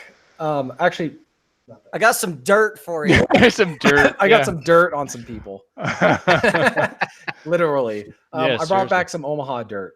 Someone actually said in the chat, I forget who it was, that you may have some DNA from some soldiers. Oh, That's So kind of I- morbid, if but I mean, so like Captain America. yeah, exactly. You never know. Oh, Monty Python interlude music. Yeah, seriously. Chunk of coal. We got a chunk of coal. That's all we deserve. Actually, what it would probably be is here's your raspberry. There you go. Right. Yeah, bring Well, a bottle of wine with you when you come out. I have pieces of the different German bunkers. Oh, no that I kidding. Can you, commandeered. do you have them Um, like now handy? They're in my backpack, and I'm not quite sure where it is. What? You're a minimalist. You live in like 300 square feet. How can you not know where your backpack is? It happens. I just got back. Jesus. I just got back, and I go Oh, and find God. my yard is turned into the jungle. Nice. Now here's the question: Did Reese miss you? Of course, he missed me. I don't- What kind of question is that? I know, You right? probably saw the photos of me with hanging out with that one dog at the There was this dog at a No, you vineyard. didn't show any photos, and you didn't give us any. You sent us no photos. Dude, I had no internet. I was I know it's basically on my kind phone. of great. Yeah. No, it's kind of cool, Give actually. me crap. I'm the best with it. Good grief. God damn it! Good. Well, then there's Good the grief. Charlie Brown. Good grief. Good grief! Oh Absolutely. yeah. I'm gonna kick that football this time. That's right. Wah, wah, wah, wah, wah, wah. Yeah, that's what most of us hear. Fuck. Oh my Cool. gosh. All right. Well, it's the hour and a half mark, and we're doing moving along quickly. Is there any other questions for TJ in regard to his European trip and his France trip? Yeah, if you have also any history questions, I probably have the answer. Thank you, Tucson Razorbacks. What we got A here. bit of a delay there, but that's cool. What's that sweatshirt you're wearing? No, what is that again? It says Carentan 75th. Oh, cool. Let me step back. Will this be on the final exam? Yes. Yeah. In fact, our next cartoon broadcast, you will all be tested. So there's actually we'll have to talk about this on the Saturday morning show, but I watched very few episodes as a kid, but Combat, the World War II show, was about a squad in France. Oh, really? Yeah, and there was a Ah. board game. I saw it on they had Excuse a board me. game version of it of the TV show on eBay for like $10. Oh, And nice. So, but we reenacted World War II stuff all the time when I was a kid. We loved Right. going out into the woods and pretending we were in some Yeah. French forest, fighting the Krauts. Do you like? Nazis. Obviously, you like World War I history as well. Yeah. I have. think that- What I'll do is I have this board game called Dogfight. You have these little planes. and Oh, you- gotcha. Yeah, we could. I'll have to bring that down to Village by the Sea. Nice. Get a kick out of that. Yeah. If you're a World War I guy, TJ, I actually do have kind of a question, and it's very niche, but it kind of goes into the World War I time frame. Rasputin. Rasputin. Yeah. What's your thoughts on Rasputin with the Tsar and all of that? Uh-oh. Somebody didn't like that question. Apparently not. It was Rasputin. I have no idea what just fell. Right behind it, the little D-Day thing or something behind your typewriter. Oh, this thing fell. The D-Day. Yeah. Don't talk about No Rasputin. one was harmed Apparently in not. the making of this film. Yeah. Rasputin. Yeah, Gregory Depends on who you Rasputin. ask. The problem is, Well, I'm asking you. Who, me? No, I'm asking TJ. he was crazy. I mean, he had those crazy eyes. I mean, the only thing that I could identify with him is he imported a lot of this very dark ale, which is why it's called Rasputin today. No joke. That's why they named the beer after him, because he imported tons, lots of it. But as far as like the Russians and all that, Russia's always been an interesting country. I've read a lot of literature on Russia and its culture, and it's sort of this weird precipice of where it's right on the verge of Europe, but it's enough into Asia and these weird regions where there's this mysticism, and Rasputin really conveys that a lot in that, and also just the way the Russians are, because they're not really European, but they're not Asian. This is why I think Patton, for whatever reason, didn't like the Russians. Oh, that was another thing I found out when I was reading Patton's autobiography. He loved the French. He spoke French. He loved their culture. He loved their food. He was very pro-French. So most people probably wouldn't think of that. They probably think of fake quotes that were just invented 20 years ago about what he said, but he loved French culture. And the Russians also, I think, had an inferiority complex culturally, as far as art, literature, cuisine, with the French. Because when I read a lot of Russian novels, they don't reference other Russian novels. The people are reading French books. They're not reading Russian novels or books. And the way that they would dress or whatever, because as a country, it was in the feudal age up until the 1800s. And you would still have, there was the famous writer, Dostoevsky. His dad owned tons of serfs who ended up murdering him because he was an evil man. That's a different story. A bit of a dick. Yeah, and so they really didn't. It's been an interesting. It's just I think that it's a fascinating culture and a fascinating people. But I think Rasputin really conveys the mysticism part of it.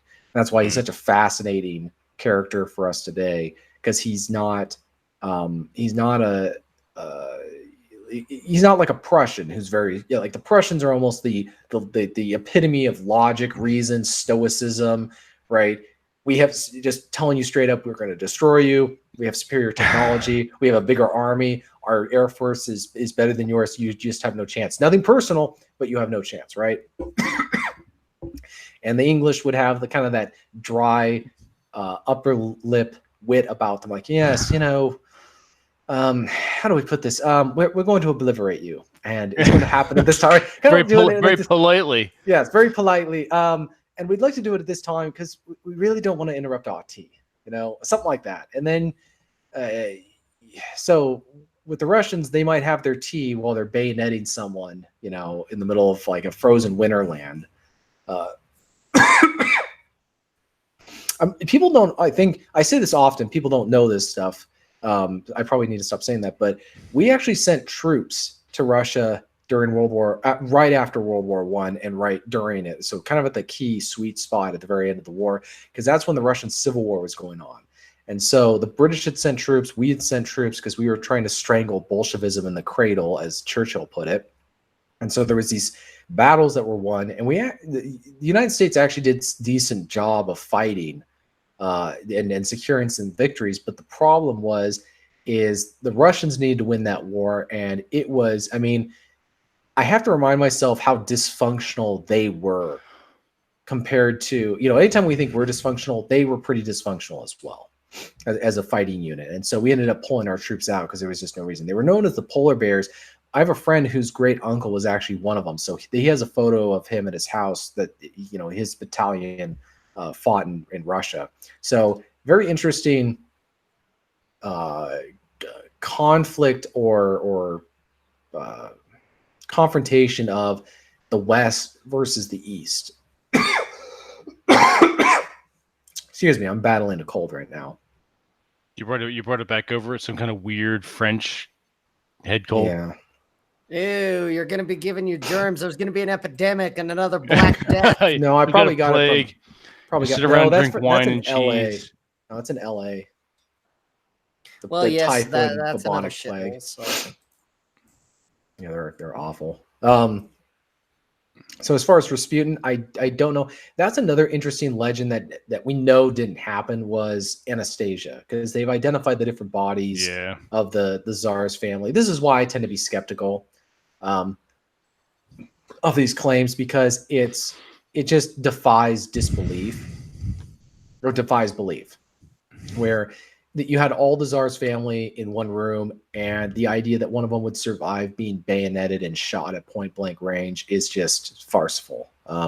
People wanted to believe it because it was such a cool story, right? I think that's also when you're inclined to believe a conspiracy theory, you have to ask, does it really cater to the kind of narrative that I like, right? Mm-hmm. If you're really into out there stuff, the idea of Anastasia or Hitler surviving and going to Argentina, they're great pretext for fictional stories. Yeah, I mean, it would be, you know, like you have like some cheesy 1940s Republic serial where Captain America has to go fight. You got to send a bunch of Americans to go fight Hitler in his underground lair. Yeah, it's very what do you call it? Hellboyish. Yeah. Yeah. You have to say it like that. Yeah.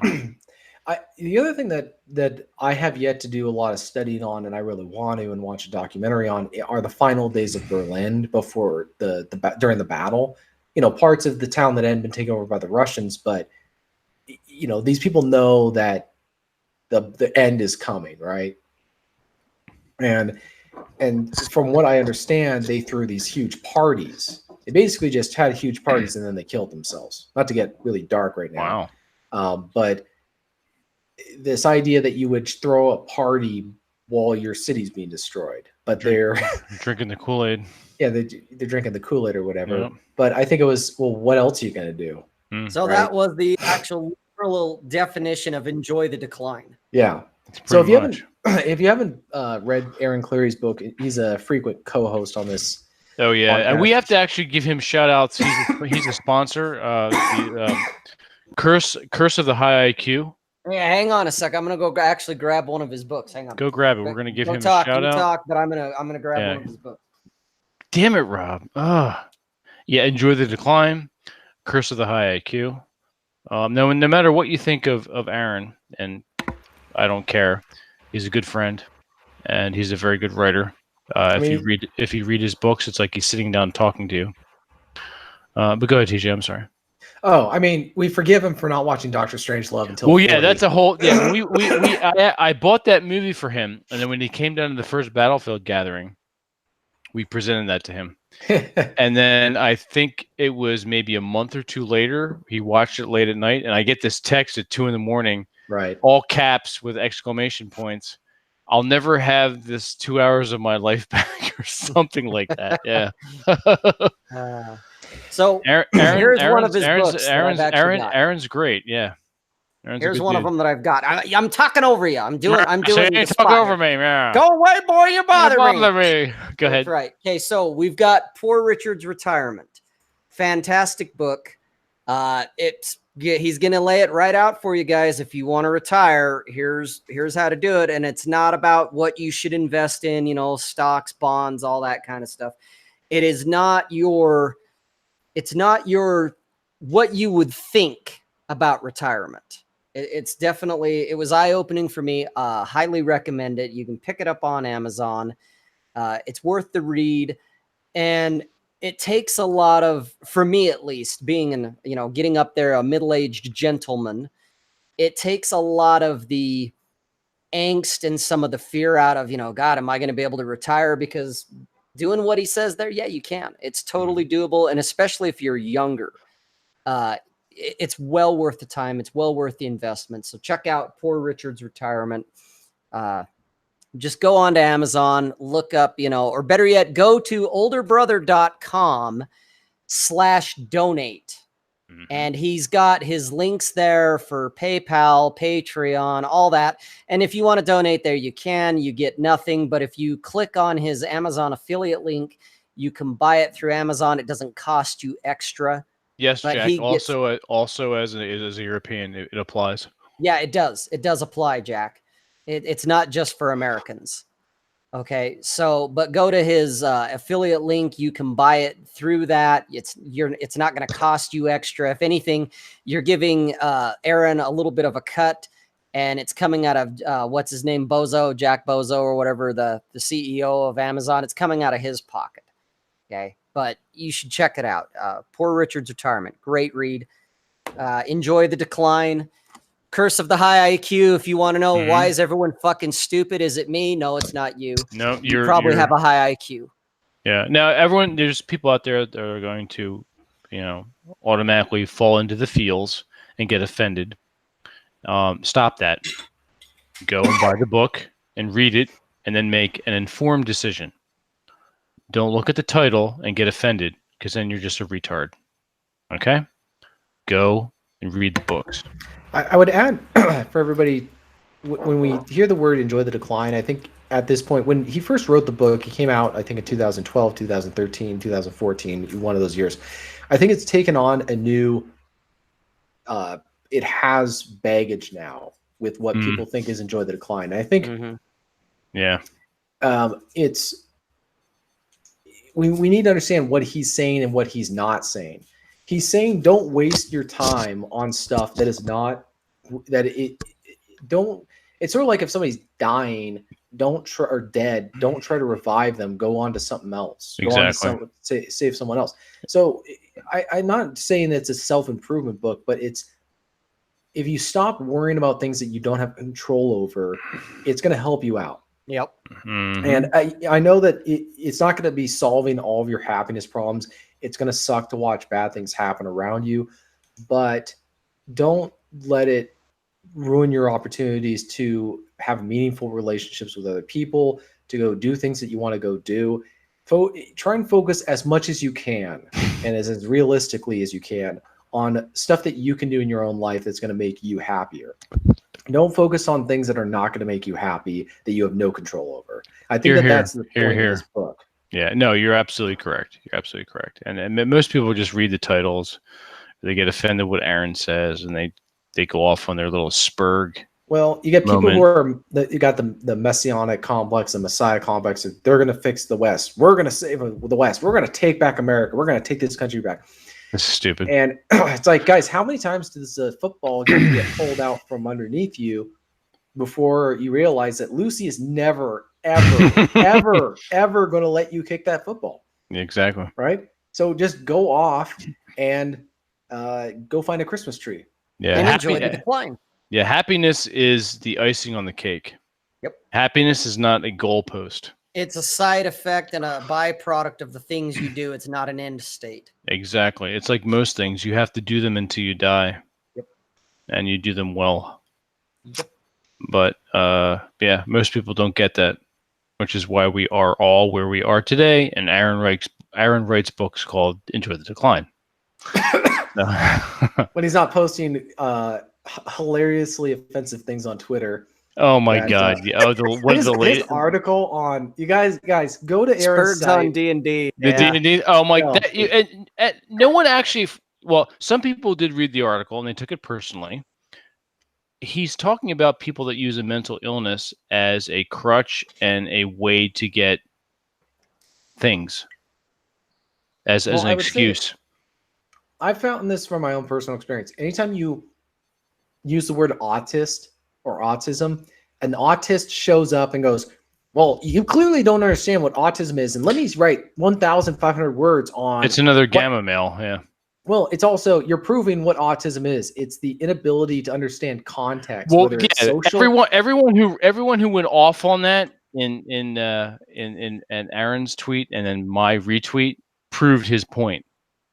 Right, exactly. It's instead of just reading the article and saying, okay, this has not been my experience. This has been my experience. It's on he dropped the bomb right over the target. Right? Yeah. He's catching flack like he's in a super fortress flying over Berlin in 1944. Like The best part was, it was like, oh, this isn't getting enough traction, and I retweeted it.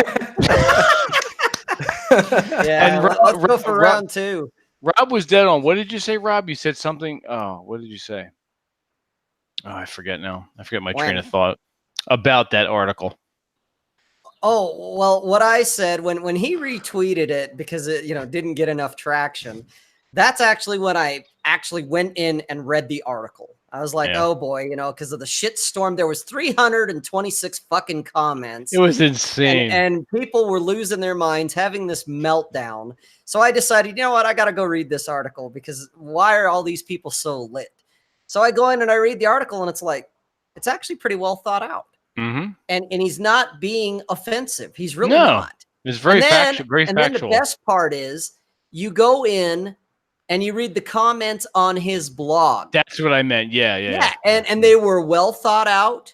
A lot of them actually agreed with a lot of what he had to say. And I was just like, wow, talk about the difference between the comments on the blog versus Twitter. That you could tell the people on Twitter that were just losing their minds. It's like, you guys, all you read was the headline. You didn't even read. You didn't even click on the article. Point. That's the point. If you use certain words like autism in an article, people are just going to just lose their freaking minds, because it's true. And they say, well, that's not really what autism is. Dude, you're not, the fact that you aren't getting his point is proof that you are autistic, whether in a literal medical clinical sense, I don't care. You are autistic, and that you're not understanding the point that he is trying to make with his article, which is people do not know how to enjoy Dungeons and Dragons and make it fun. They've ruined it. It's become whether you want to believe that was always the case, that Dungeons and Dragons was always a place for these types of people, or whether there's just more of them now than there was, that's a debatable topic. But also the fact that he talks about mental illness and says that they're fake. Oh my God, people were just losing their minds. And I thought, that's really, that's the problem, is everybody thinks that they're a little special snowflake with a mental disorder. And he just said, no, you're just an idiot. Yep. Yeah. And it's satire. It's fun. It was angry but lighthearted at the same time, and then people just lost their shit over it. I'm like, if you're going to invest this much time and energy in getting mad at this article, there's more problems you need to worry about. Well, and as I like to summarize it, that I told Aaron that he needs to write his next article, entitle it, I called a spurg, and all the spurgs spurged out. Well, that's it. You're just like the Pied Piper of spurging. Yeah, exactly. Cappy is the Pied Piper of spurgs. It's just amazing. It's just that people that get angry and upset over this ridiculous bullshit. Unbelievable. Just do your shit. Here's the thing, though. Here's the thing, though. Cappy would not have it. That was totally intentional. Absolutely. It was devised to piss people off. Oh, and Aaron, I texted Aaron to let him know we were plugging his books. He also wants us to just plug Asshole Consulting. Yep. TJ, what is Asshole Consulting? Enlighten us. Well, it's consulting by an asshole. The world's only professional asshole. So guys, you got to go to assholeconsulting.com. If you have questions that, especially from the world's only honest economist, he'll be able to answer them for you for a fee, of course. But assholeconsulting.com. You can also go to olderbrother.com, not just for the donate thing, but he's got stuff on there. Kind of, we're all on the same page with him there. So you got to check out olderbrother.com too, and subscribe to his YouTube channels for both his Captain Capitalism, Aaron Clarey show, and the Older Brother podcast. If you didn't have an older brother or a dad to give you real talk on the facts of life, go to Aaron. Ask him a Yep, question. he'll kick you in the ass and be that older brother. Be prepared for honesty. Yeah, don't say be honest and then hope he's going to say you're just super duper the way you are. No, he's going to say you suck, fat, overweight, you dress like a loser, you're ugly, you got a worthless degree. Yeah, you got a worthless degree.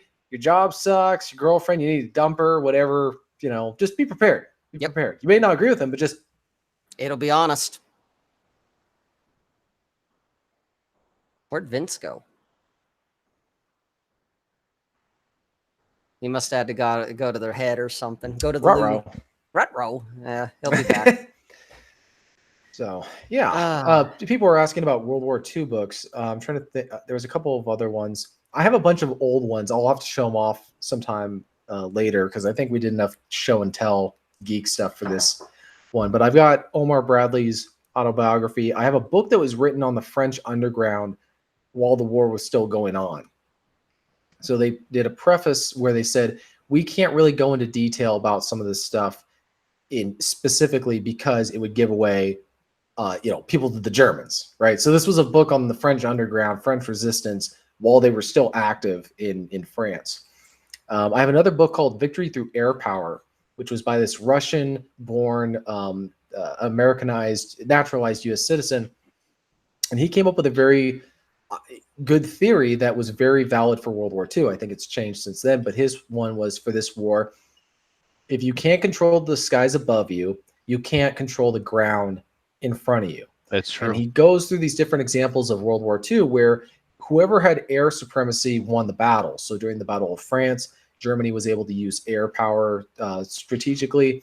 In the Battle of the over Norway and all that stuff, the British fleet was completely vulnerable.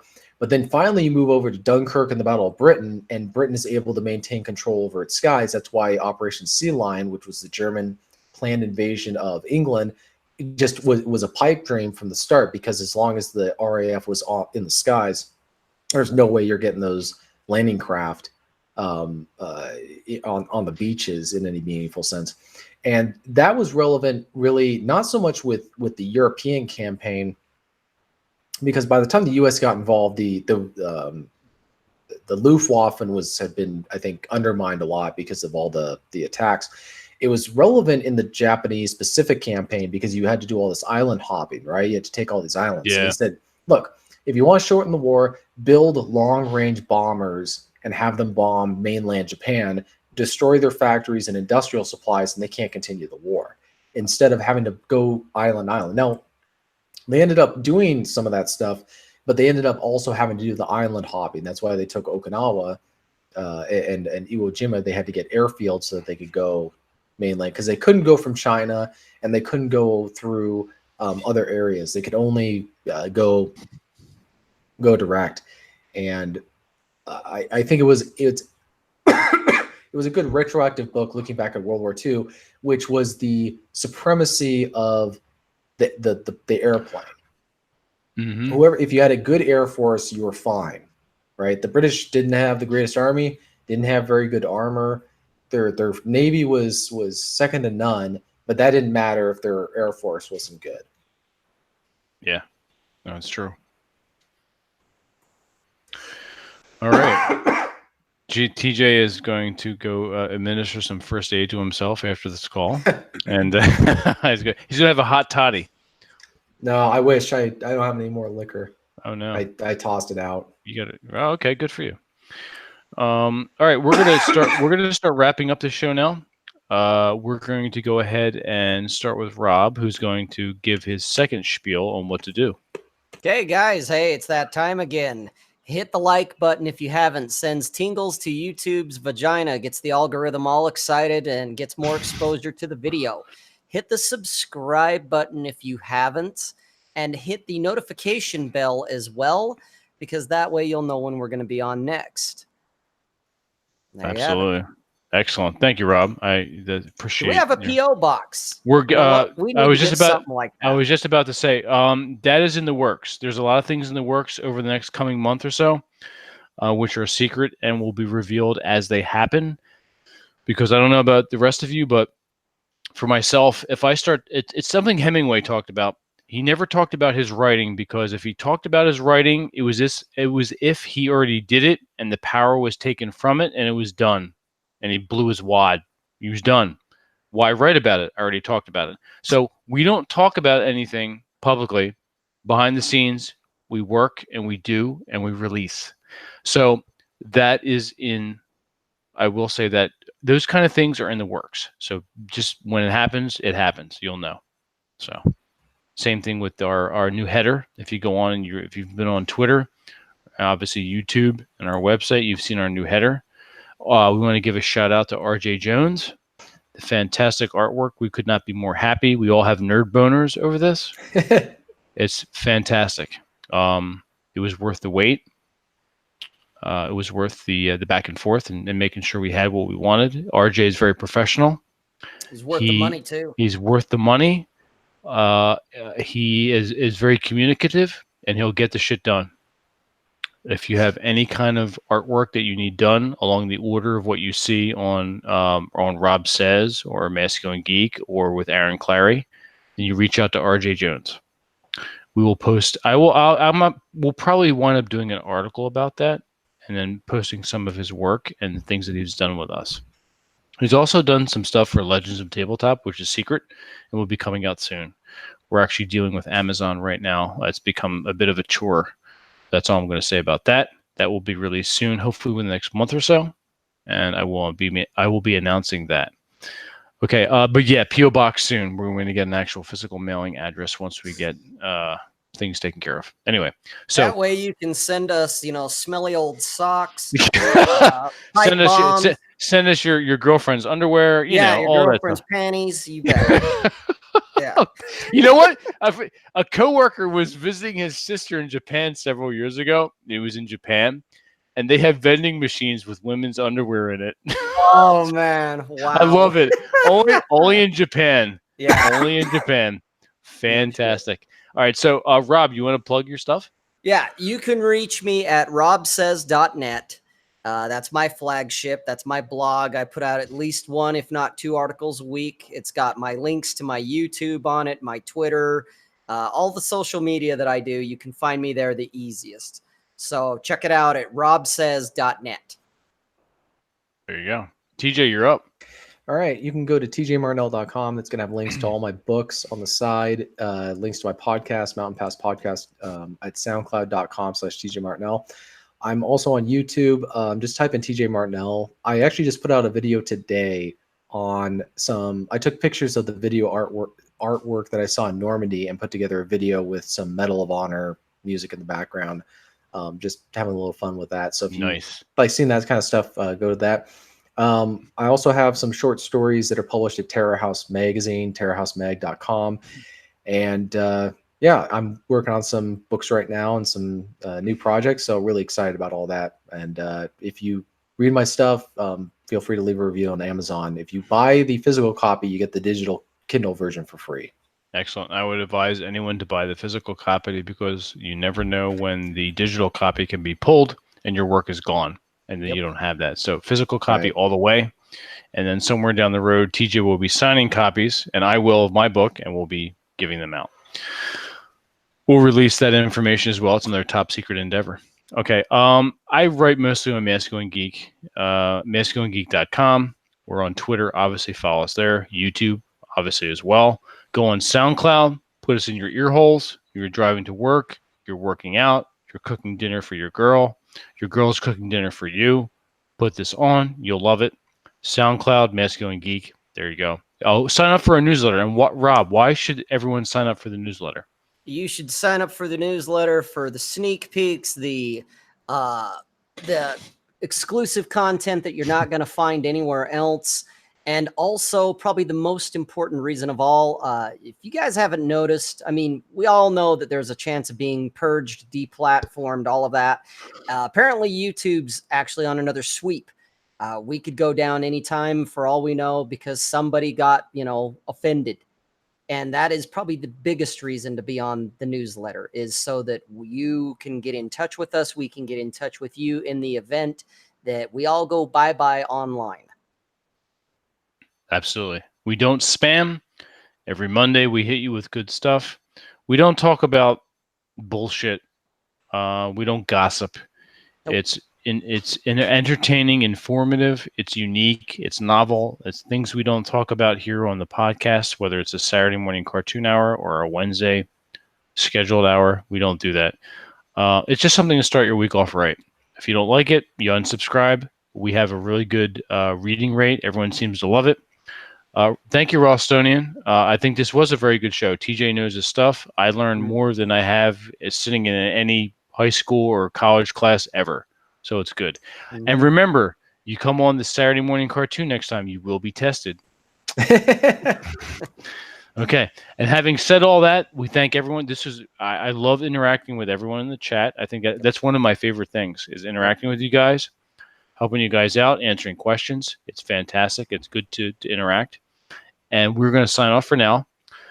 And Rob, we did our last cartoon chat this past Saturday, right? Yes. All right. So the next one will be on the 15th. TJ will be returning, which is good. And you'll have all three of us. So mark that down as well. And then everyone will be returning for Wednesday the 12th. We'll have another guest, obviously, as well at the last minute surprise. I think that's part of the fun. And we'll see you all later. So thank you for joining us. As always, it's been a pleasure. Have a good night, guys.